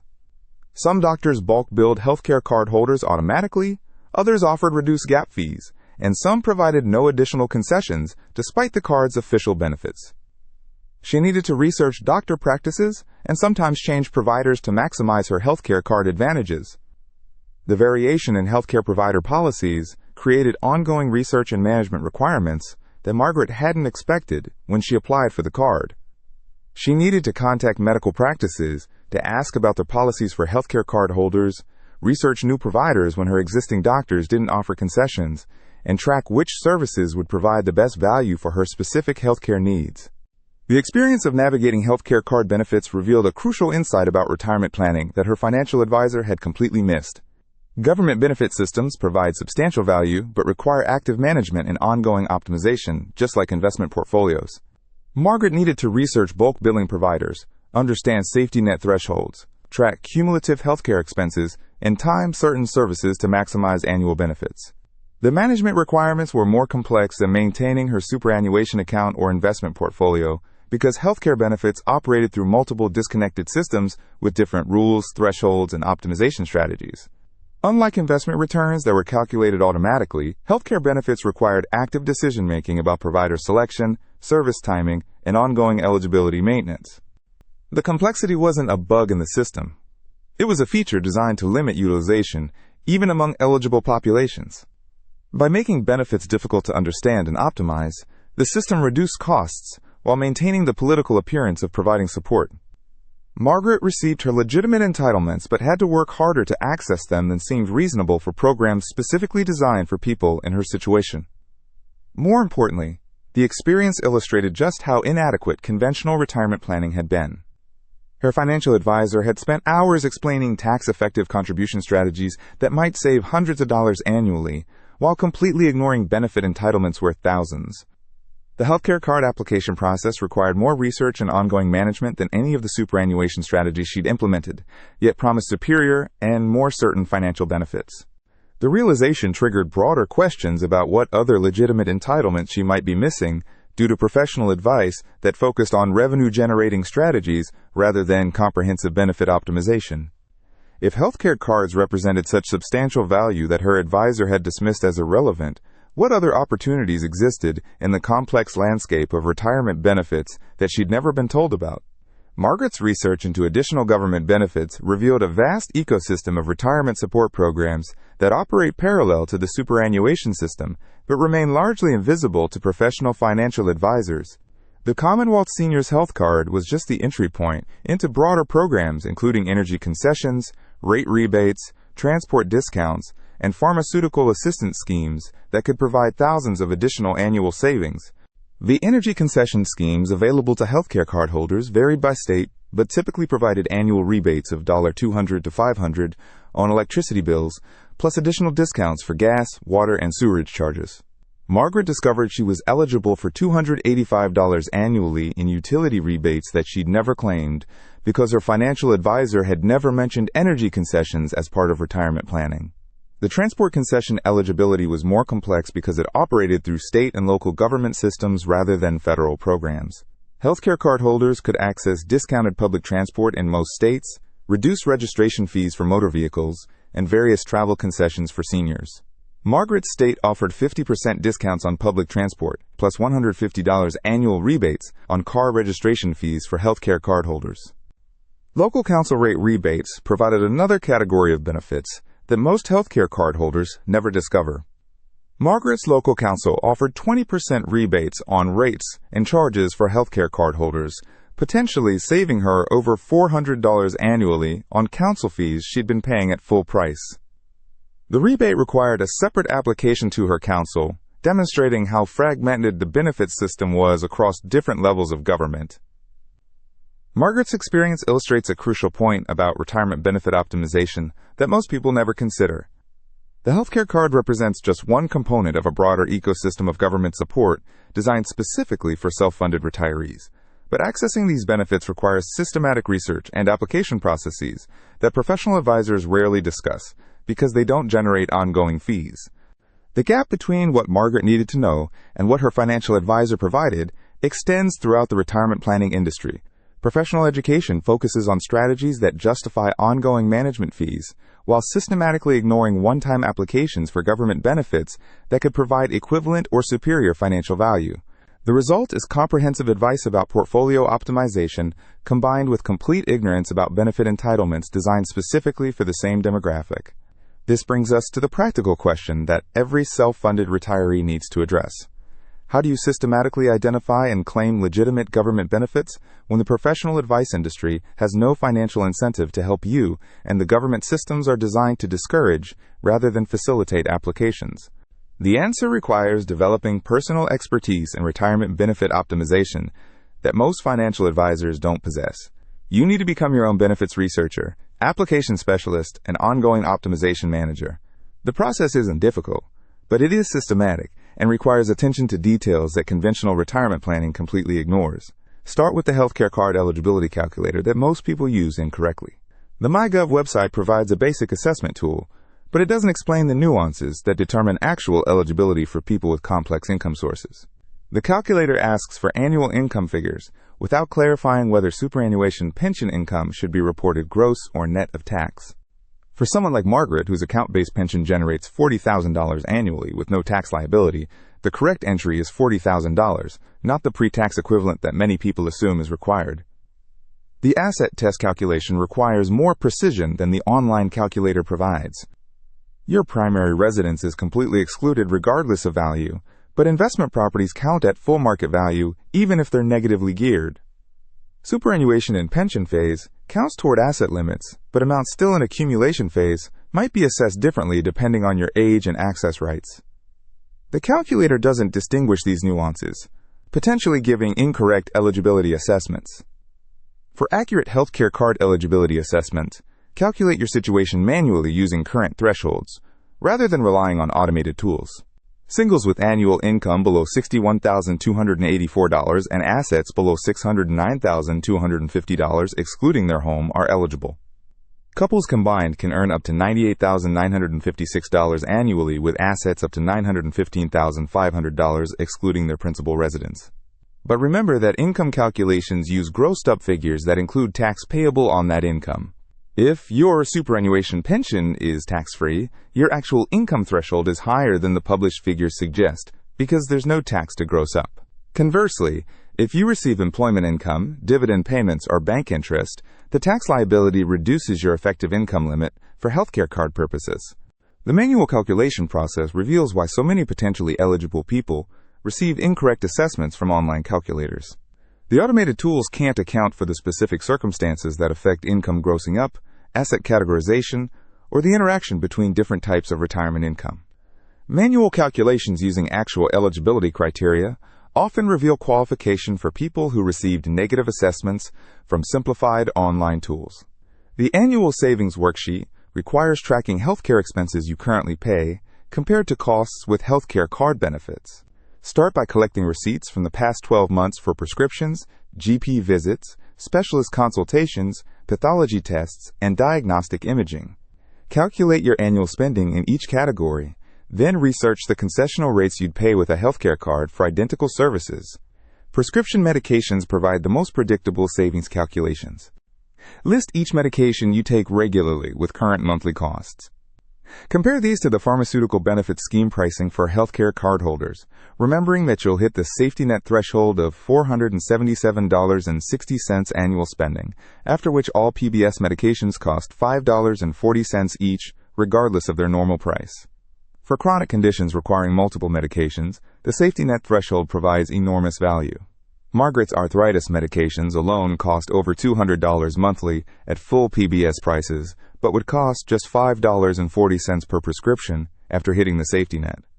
Someone taking medications for diabetes, heart conditions, and blood pressure control could save thousands annually through healthcare card PBS benefits. GP visits require research into bulk billing rates for healthcare card holders in your area. The Australian Institute of Health and Welfare publishes bulk billing statistics by region and patient category. Healthcare card holders experience bulk billing rates approximately 15 percentage points higher than private patients, translating to substantial savings if you see doctors regularly for chronic condition management or routine health monitoring. The bulk billing research process involves contacting medical practices directly because online directories rarely specify healthcare card policies. Many practices bulk bill all healthcare card holders but charge gap fees to other patients. Some practices offer reduced gap fees rather than complete bulk billing. Others provide extended consultation times or additional services without charge for healthcare card patients. Specialist consultations involve more complex savings calculations because gap fees vary significantly between providers. Research specialists in your area who bulk bill or offer reduced fees for healthcare card holders. Some specialists provide automatic concessions, others require specific requests, and many don't offer any additional benefits despite the official healthcare card program structure. The specialist research process often requires persistence because healthcare card policies aren't always advertised or consistently applied. Some specialists bulk bill initial consultations but charge gap fees for follow-up appointments. Others provide concessions for specific procedures but not routine consultations. The variation requires individual research for each specialist you might need to visit. The application step-by-step guide begins with document preparation that most people approach incorrectly. Gather 12 months of superannuation statements showing pension payments, not just current balance information. The application requires proof of annual income from all sources, formatted in ways that standard superannuation statements don't always provide clearly. Asset valuations demand precision that normal record-keeping doesn't maintain. You need current market values for investment portfolios, estimated replacement costs for household contents over $5,000 in value, and professional valuations for any unusual assets like collections or business interests. Bank statements covering 3 months demonstrate savings patterns and interest income that affect accessibility. Create a dedicated file folder for healthcare card documentation before starting the application. Include copies of birth certificates, proof of Australian residence, tax file number confirmations, and marriage certificates if applicable. The online application system doesn't accept all document formats, so scan everything in PDF format with clear, readable text before beginning the process. Document preparation should include backup copies of everything because the online system sometimes fails to upload documents properly or loses files during processing. Keep both physical and digital copies organized in clearly labeled folders that correspond to application requirements. Having complete documentation ready prevents delays during the application process. The MyGov account creation process requires patience and multiple verification steps that many people abandon prematurely. Allow 2 weeks for identity verification if you haven't previously used MyGov services. The system cross-references information from multiple government databases, and minor discrepancies can delay verification even for obvious cases. During the application process, answer questions literally rather than providing explanations or context that the system can't process. If asked for annual income, provide exact figures from your most recent tax return or superannuation statements. Don't round numbers or estimate amounts. The system flags inconsistencies that require manual review and delay processing. Submit applications early in the financial year when processing times are shorter and before any healthcare cost increases take effect. Healthcare card approvals typically take 6 to 8 weeks during peak periods, but may process faster during less busy times. Continue paying full healthcare costs during assessment, but keep receipts for potential retrospective benefits if your application is approved. The benefit maximization checklist extends beyond basic healthcare card utilization into strategic healthcare planning that most cardholders never optimize. Schedule routine healthcare services like annual checkups, pathology tests, and specialist consultations after you've hit the PBS safety net threshold to maximize concessional pricing benefits. Research bulk billing providers in your area specifically for healthcare cardholders. Some medical practices bulk bill all patients, others target specific demographics. The Australian Government Department of Health publishes bulk billing statistics by location and practice type, helping identify providers most likely to offer fee reductions for healthcare cardholders. Consider timing elective procedures and services to coincide with maximum benefit periods. If you need dental work, physiotherapy, or other services with healthcare card concessions, schedule them during months when you've already reached safety net thresholds for maximum cost efficiency. The Pharmacy and Medical Discount Directory requires local research that national databases don't provide comprehensively. Visit pharmacies in your area to ask about healthcare card benefits beyond standard PBS pricing. Some pharmacies offer additional discounts on non-prescription medications, health supplements, or pharmacy services for healthcare cardholders. Build relationships with healthcare providers who offer superior benefits for healthcare cardholders. Some GPs bulk bill all healthcare card patients, others provide extended consultation times, and some offer additional services like care plan development without gap fees. Finding providers who maximize your healthcare card benefits can multiply annual savings substantially. Keep detailed records of healthcare expenses before and after receiving your healthcare card to track actual savings achieved. Many cardholders underestimate their benefits because they don't systematically compare costs. Annual reviews of healthcare spending patterns help optimize provider choices and service timing for maximum financial benefit. The healthcare card optimization process requires ongoing attention similar to investment portfolio management. Benefit structures change annually, new providers enter your area, and your healthcare needs evolve with age. Regular reviews ensure you're maximizing available benefits rather than simply accepting whatever savings you achieve through casual utilization.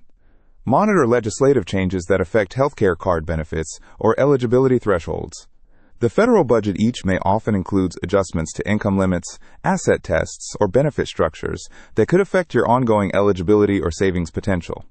Subscribe to Department of Human Services updates or follow relevant government announcements to stay informed about changes affecting your entitlements. The legislative monitoring process should include understanding how policy changes might affect your long-term healthcare card eligibility.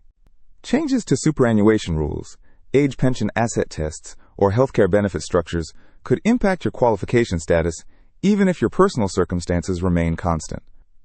Advanced knowledge of coming changes allows strategic planning to maintain eligibility when possible. But perhaps most importantly, understand that healthcare card benefits represent just the beginning of retirement benefit optimization rather than the complete solution to healthcare cost management. The card provides substantial savings on services you already use while opening access to additional programs and concessions that require separate applications and management. The Commonwealth Seniors Health Card is your gateway into the broader ecosystem of retirement benefits that most self-funded retirees never explore systematically. Once you understand how to navigate government benefit systems effectively, you can identify and claim other legitimate entitlements that provide financial value equivalent to sophisticated investment strategies, but with greater certainty and no ongoing management fees. Beyond healthcare cards, investigate energy concession schemes available through your state government. These programs typically provide annual rebates on electricity and gas bills worth $200 to $500 for eligible pensioners and health card holders. The application processes are separate from healthcare cards, but often use similar eligibility criteria. Local council rate rebates offer another category of benefits that require separate applications but can provide hundreds of dollars in annual savings. Most councils offer concessions for seniors or healthcare card holders, but the rebate amounts and eligibility criteria vary significantly between local government areas. Transport concessions operate through state and territory governments, with programs that provide discounted public transport, reduced vehicle registration fees, and various travel benefits for seniors and concession card holders. These benefits can provide substantial annual savings for people who use public transport regularly or maintain motor vehicles. The question isn't whether you can afford to spend time researching and claiming government benefits you're entitled to receive. The question is whether you can afford to ignore savings averaging over $4,000 annually, while paying premium prices for services specifically designed to be accessible at concessional rates for people in your exact financial situation. Margaret's experience proves that the healthcare card system works exactly as Parliament intended, but only for people determined enough to overcome institutional barriers designed to limit utilization. The benefits exist. The eligibility criteria include most self-funded retirees with moderate superannuation balances, and the savings are substantial enough to significantly impact retirement financial security. The systematic approach to retirement benefit optimization requires treating government entitlements as seriously as investment portfolio management. Just as you research fund performance, fee structures, and tax implications for superannuation investments, you need to research benefit eligibility, application processes, and ongoing optimization strategies for government concessions. The time investment for comprehensive benefit optimization typically requires 20 to 30 hours initially to research eligibility, prepare applications, and establish systems for ongoing management. This compares favorably to the time investment required for sophisticated investment strategies or complex superannuation planning. The difference is that benefit optimization provides guaranteed annual savings rather than potential investment returns that depend on market conditions. The choice is yours. You can continue paying full price for healthcare while your retirement savings diminish faster than necessary. Or you can invest the time required to understand and claim legitimate entitlements that could save thousands annually. But if you choose to continue paying premium prices while eligible for concessional rates, at least now you understand that the choice is yours, rather than assuming you don't qualify for benefits specifically designed for people in your situation. And remember, if your financial advisor dismissed healthcare card benefits as irrelevant to your situation, ask yourself what other legitimate entitlements they might be ignoring, because those benefits don't generate ongoing advisory fees. The retirement planning industry profits from complexity and ongoing management requirements. Your job is to identify all sources of retirement income optimization, including government benefits that provide guaranteed savings regardless of market conditions or professional management fees. The institutional capture of retirement advice by fee-generating strategies represents one of the most significant conflicts of interest in the Australian financial services industry. Professional advisors have strong financial incentives to focus on strategies that generate ongoing revenue rather than comprehensive client benefit optimization. The result is advice that appears professional and comprehensive while systematically ignoring opportunities for client financial improvement that don't align with industry business models. Understanding this conflict of interest is crucial for anyone seeking genuinely independent retirement planning advice. The healthcare card system proves that significant opportunities for retirement cost reduction exist outside the fee-generating strategies that dominate professional advice. Taking responsibility for your own benefit optimization ensures that your retirement planning serves your financial interests rather than your advisor's revenue requirements.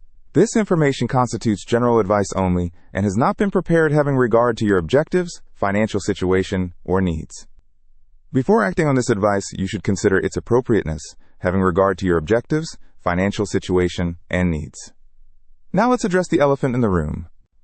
Because after watching Margaret's story unfold over the past hour, some of you are sitting there thinking, this sounds too good to be true, or that it doesn't apply to you, or that there's got to be a catch somewhere.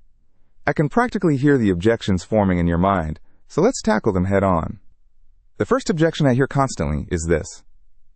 But I'm self-funded. I deliberately saved enough to avoid government handouts. This feels like welfare. And I get it.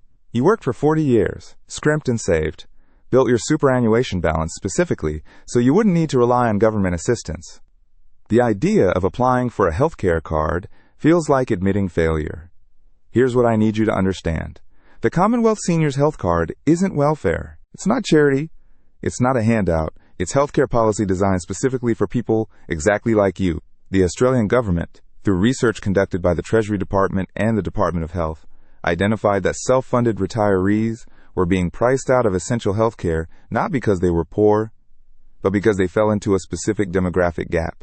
You have enough assets to disqualify you from the age pension, but not enough ongoing income to comfortably absorb healthcare inflation that's been running at 7% annually since 2018. The Productivity Commission's 2019 report on healthcare affordability specifically identified self-funded retirees as the most vulnerable demographic for healthcare cost stress.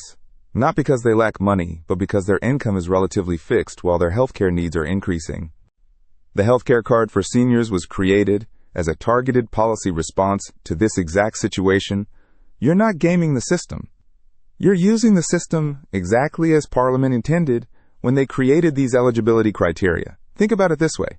You pay council rates on your home, even though you could argue that roads and garbage collection are government services you could theoretically avoid by living differently.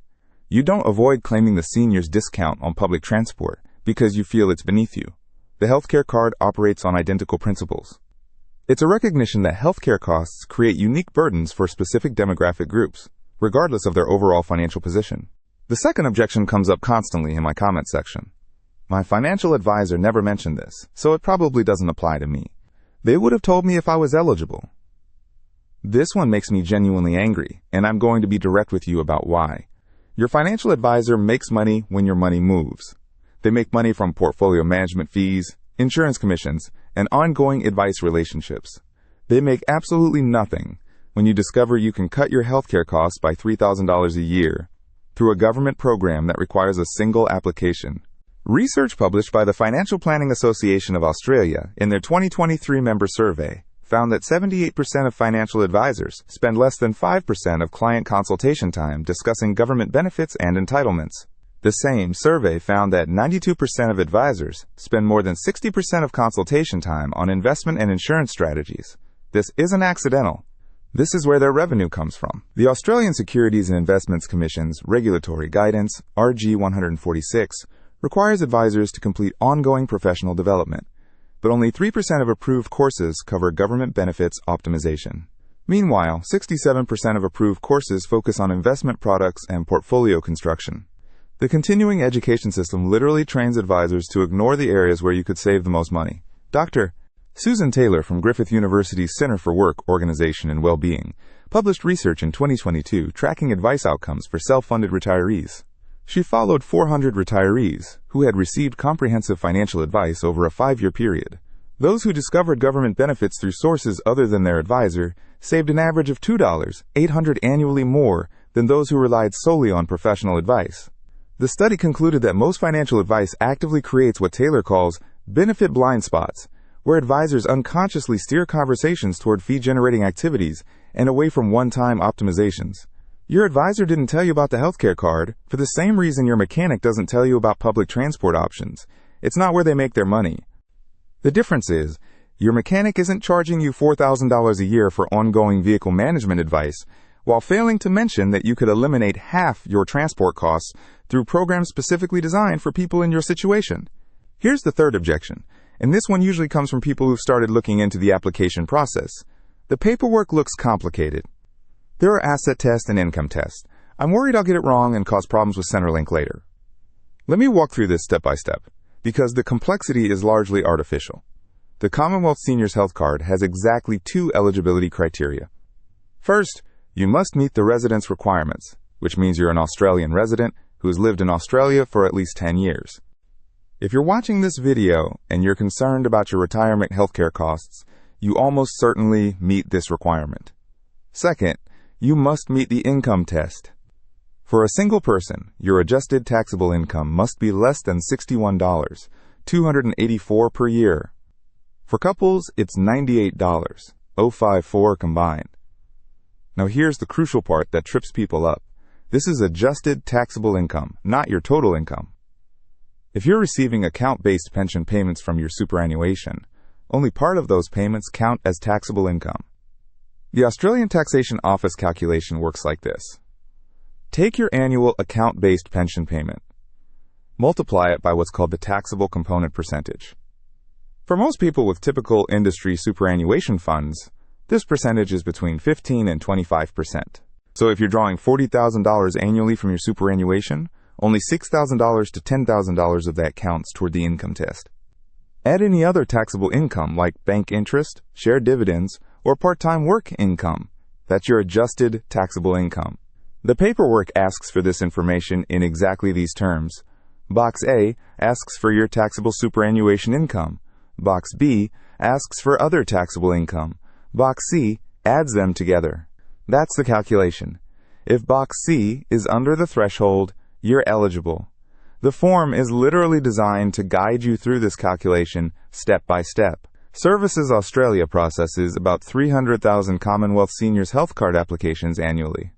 Their internal data, released under Freedom of Information requests by advocacy group National Seniors Australia, shows that 89% of applications are processed without requiring additional documentation. The remaining 11% usually need clarification on superannuation statements, not because the applicant made errors, but because different super funds format their statements differently. If you can fill out a tax return, you can fill out a healthcare card application. If you've ever applied for a passport, updated your driver's license, or opened a bank account, you have demonstrated every skill required for this application. The complexity you're perceiving is psychological, not actual.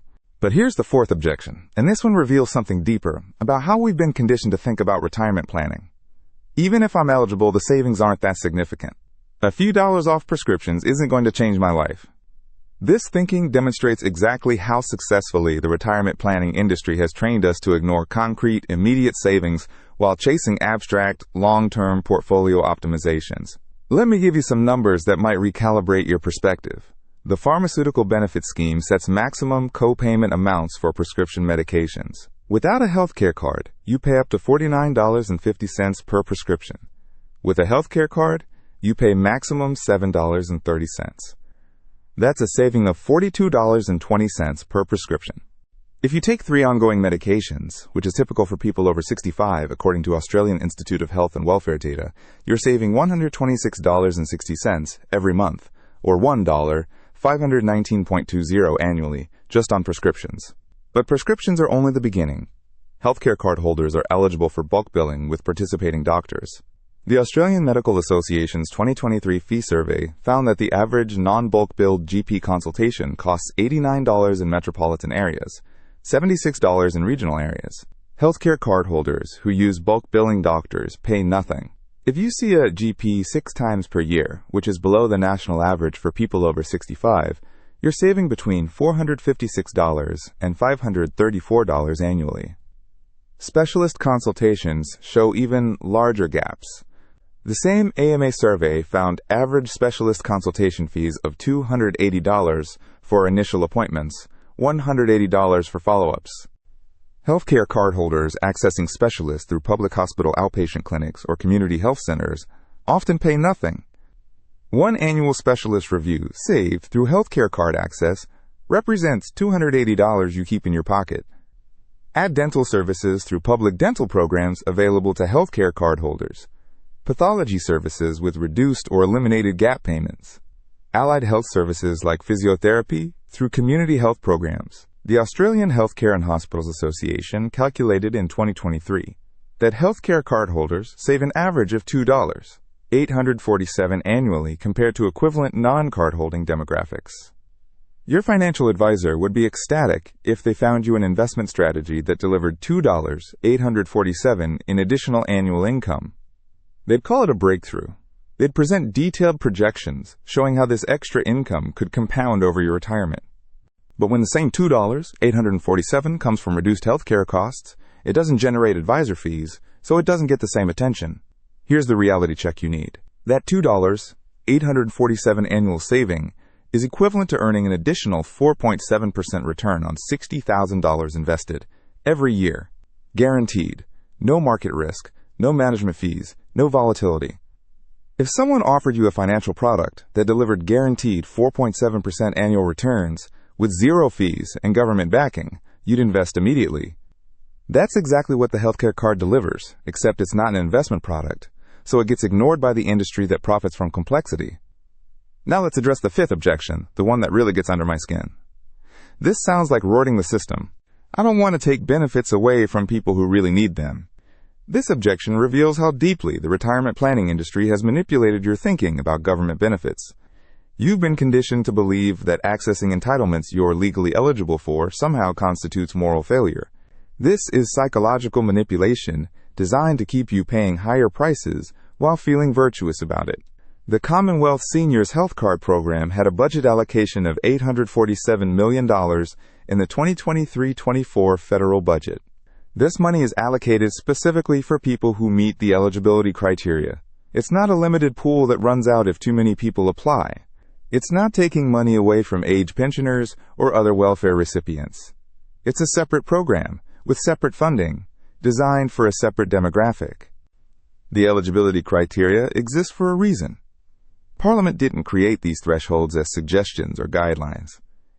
They represent careful policy design intended to identify the specific demographic group that benefits from this intervention. If you meet the criteria, you are exactly the person this program was designed to help. The Australian Institute of Health and Economics published research in 2022 examining healthcare access patterns among different retirement demographics. They found that self-funded retirees who don't access available healthcare benefits create what economists call adverse selection in the healthcare system. By paying higher prices and avoiding preventative care due to cost concerns, they create higher costs for everyone else when they eventually require acute interventions that could have been prevented through better ongoing healthcare access. In plain English, by not accessing healthcare benefits you're entitled to, you're not being noble. You're being economically inefficient in a way that ultimately costs the healthcare system more money and creates worse outcomes for everyone. The healthcare card isn't charity. It's smart policy designed to keep healthcare costs lower across the entire system by ensuring people access appropriate care when they need it, rather than delaying until problems become expensive emergencies. The Treasury Department's 2021 Intergenerational Report specifically identified healthcare card uptake among self-funded retirees as a policy priority for controlling long-term healthcare costs. Higher uptake rates lead to better health outcomes, reduce hospital admissions, and lower overall system costs. You're not rewarding anything. You're participating in smart public policy designed to benefit everyone. But here's where I need to get really direct with you, because there's one more objection I hear constantly, and it's the most destructive one. I'll look into this later when I have more time. It's not urgent. This thinking is killing your financial security, and I need you to understand why. Every month you delay applying for benefits you're entitled to is money permanently lost. You can't claim backdated savings on prescriptions you bought last year. You can't recover gap payments on medical services you accessed 6 months ago. Every day you postpone, this application costs you approximately $7.80 in healthcare savings you'll never recover. That's $237 every month you delay. That's $2,847 every year you postpone action. Research from behavioral economics professor Richard Thaler shows that people systematically undervalue immediate, concrete benefits while overvaluing distant, abstract possibilities. You'll spend hours researching investment strategies that might increase your portfolio by 0.5% annually, but you'll postpone a healthcare card application that delivers guaranteed savings of $3,000 to $5,000 per year, starting immediately upon approval. This isn't procrastination. This is financial self-harm. You're voluntarily paying higher prices for essential services while holding a piece of paper that proves you don't need to. The application takes 30 minutes to complete. Services Australia processes most applications within 14 days.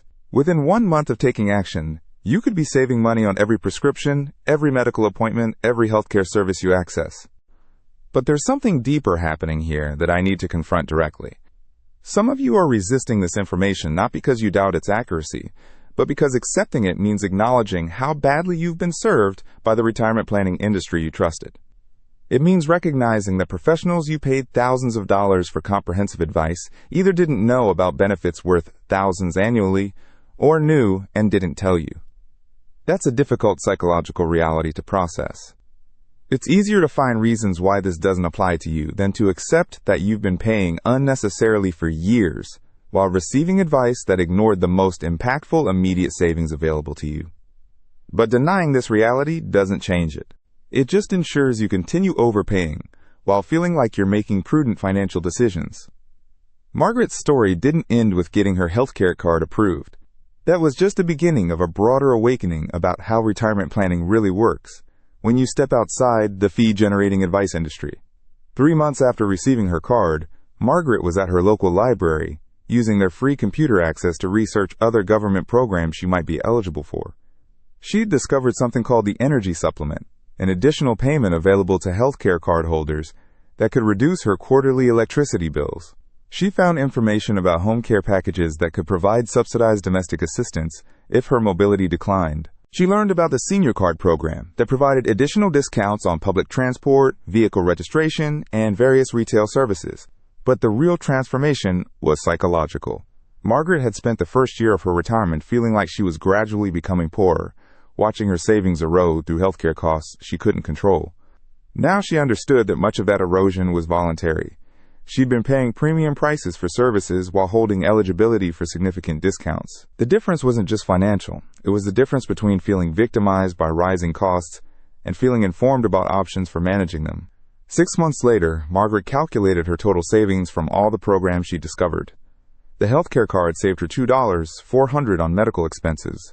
The energy supplement reduced her electricity costs by $180 annually. The senior card saved her $240 on public transport and vehicle registration, combined savings of $2,820 per year. Nearly $3,000 that had been available to her from the day she retired, but which none of her professional advisors had mentioned during comprehensive planning sessions that cost her $6,500. Margaret started keeping a spreadsheet tracking every government benefit and discount she discovered, not because she needed the money desperately, but because she'd realized that her retirement security depended on her own research rather than professional advice. She'd learned to distinguish between the retirement planning industry's version of her interests and her actual interests. Let me tell you about Robert, a 66-year-old retired electrician with $380,000 in superannuation. Robert's situation illustrates something crucial about how gender differences affect healthcare cost impacts in retirement. Unlike Margaret, who lived alone and made all her healthcare decisions independently, Robert was married to Jenny, who had $240,000 in her own superannuation account.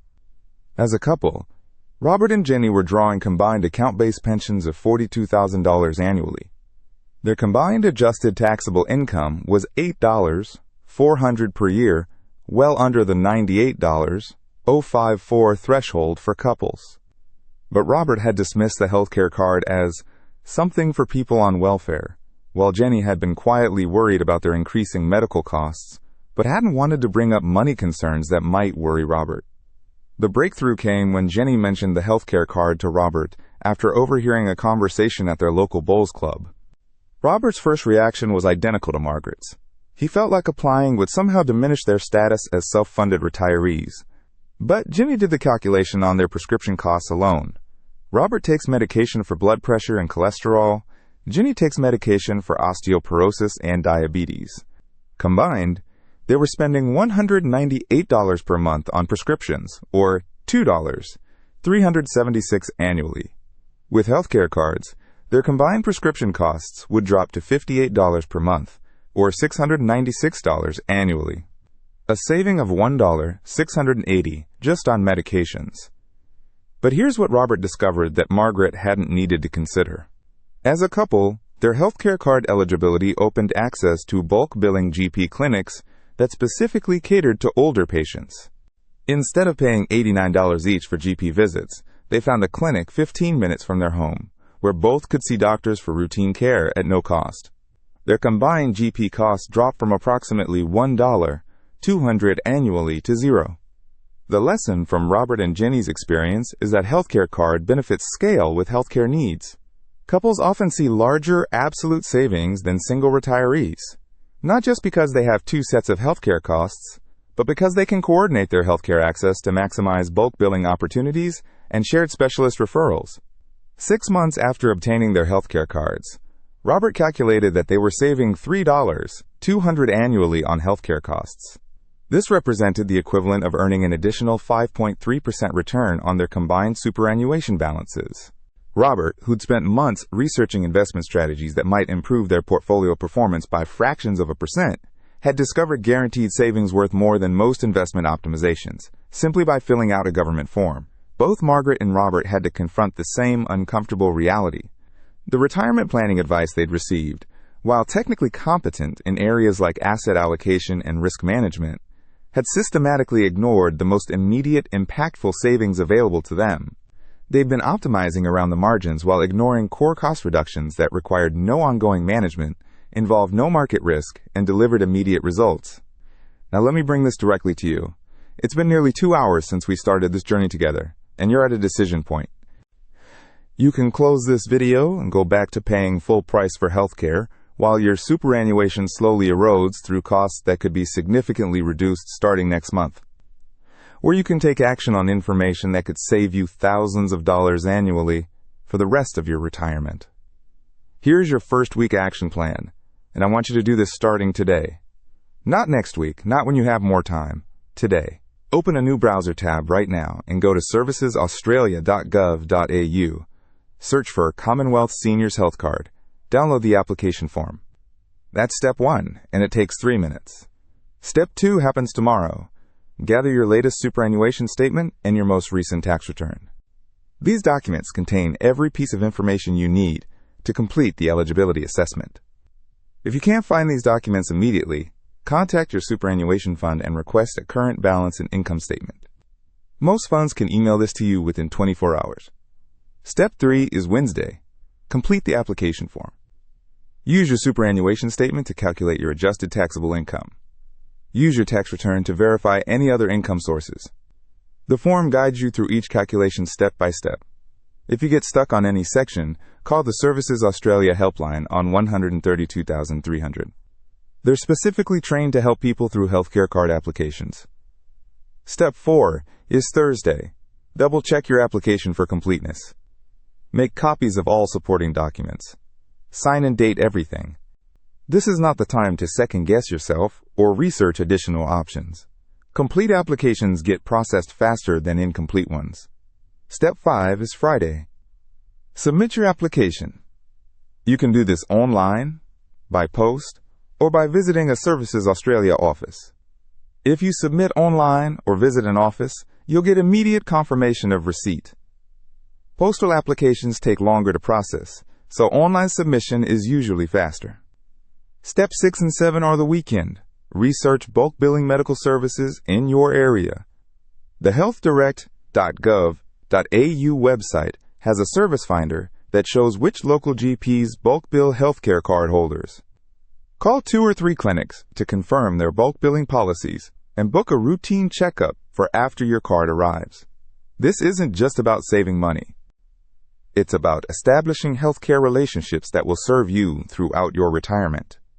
Within 7 days, you'll have submitted an application that could save you thousands of dollars annually for the rest of your life. Your application will be processed within 2 to 3 weeks. Your card will arrive within 4 weeks of application. Your savings start immediately upon card approval. But here's the moment that could be a perfect YouTube short, and I want you to really hear this. The day your healthcare card arrives in the mail, take it to your pharmacy. Hand it to the pharmacist with your usual prescription. Watch their face when they tell you the new price. That moment when you realize you're paying $7.30 instead of $49.50 for medication you'll need for the rest of your life.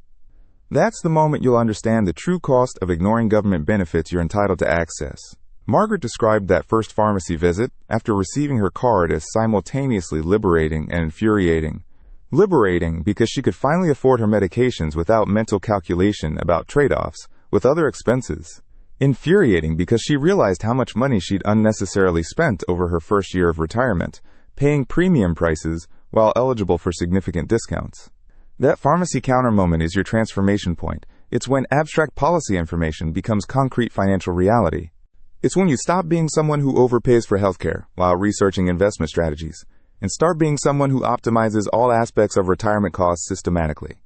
The broader lesson extends far beyond healthcare cards. Margaret's experience taught her to question everything she'd been told about retirement planning by professionals whose revenue depends on complexity and ongoing fees. She learned to research government programs directly rather than relying on advisors who might not mention benefit opportunities that don't generate commissions. This represents a fundamental shift in how you approach retirement security. Instead of delegating financial optimization to professionals who profit from managing your money, you become someone who manages the full spectrum of retirement costs directly. Healthcare cards, energy supplements, senior discounts, bulk billing services, community health programs. These aren't welfare programs. They're retirement planning tools that most financial advisors either don't understand or don't mention because they don't generate fees. Remember where we started this conversation. Margaret standing at her pharmacy counter, holding a prescription she couldn't afford, feeling like retirement was slowly impoverishing her despite 40 years of careful saving. That image represented millions of Australians who've been conditioned to accept declining living standards in retirement while paying professionals to manage their money in ways that ignore the most impactful, immediate savings. But now you know different. You know that much of what gets labeled as inevitable retirement cost pressure is actually avoidable through government programs designed specifically for people with your demographic and financial profile. You know that comprehensive financial advice often isn't comprehensive at all, systematically excluding benefit optimizations that could save you more annually than most investment strategies deliver. You know that healthcare cards aren't charity.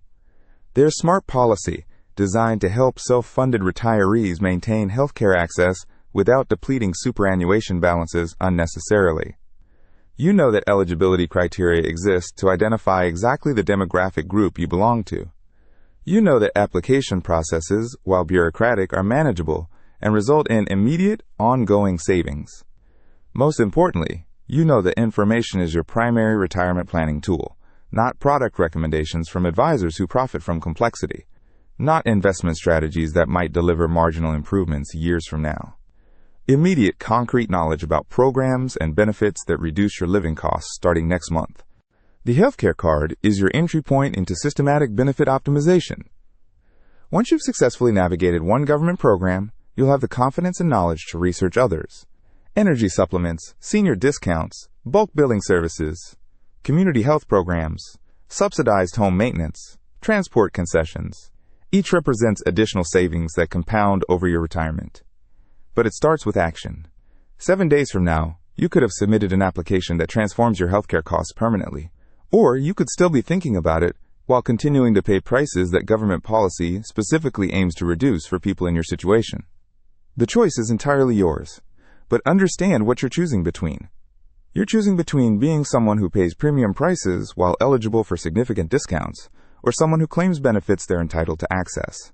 You're choosing between retirement planning that ignores immediate savings opportunities or retirement security that optimizes every aspect of your living costs systematically. Margaret made her choice when she filled out that application form 6 months ago. She stopped being someone victimized by rising healthcare costs and became someone who understands how government programs interact with superannuation planning to optimize retirement security. That transformation is available to you starting today. This information isn't going to get more true if you wait longer to act on it. The application form isn't going to get simpler. The savings aren't going to get larger. But the money you lose by delaying action is gone permanently. Every prescription you buy without a healthcare card, every GP visit you pay for without accessing bulk billing, every healthcare service you purchase at full price while eligible for significant discounts. Here's my challenge to you, and it's specific and measurable. Within the next 7 days, download the Commonwealth Seniors Health Card application form and complete the eligibility assessment. If you meet the criteria, submit the application immediately. If you're not sure about your eligibility, call Services Australia on 132,300 and work through the calculation with their specialists. 7 days, 1 application, potential savings of thousands of dollars annually for the rest of your retirement. The mathematics are straightforward. The action steps are clear. The only variable is whether you'll take action on information that could fundamentally change your retirement financial security. If this video shifted your understanding of how government benefits interact with superannuation planning, I need you to do something for me. Subscribe to this channel and leave a comment answering this specific question. What's the first government benefit or program you're going to research after applying for your healthcare card? Because the healthcare card isn't the end of benefit optimization. It's the beginning of systematic retirement cost reduction that extends far beyond medical expenses. But everything starts with that first application. Margaret's retirement transformation began the day she stopped accepting higher healthcare costs as inevitable and started claiming benefits she'd earned through 4 decades of Australian tax payments. Your transformation starts the day you realize that comprehensive retirement planning means optimizing government benefits as seriously as you optimize investment portfolios. The healthcare card isn't just about saving money on prescriptions. It's about reclaiming control over retirement costs that you were told were beyond your influence.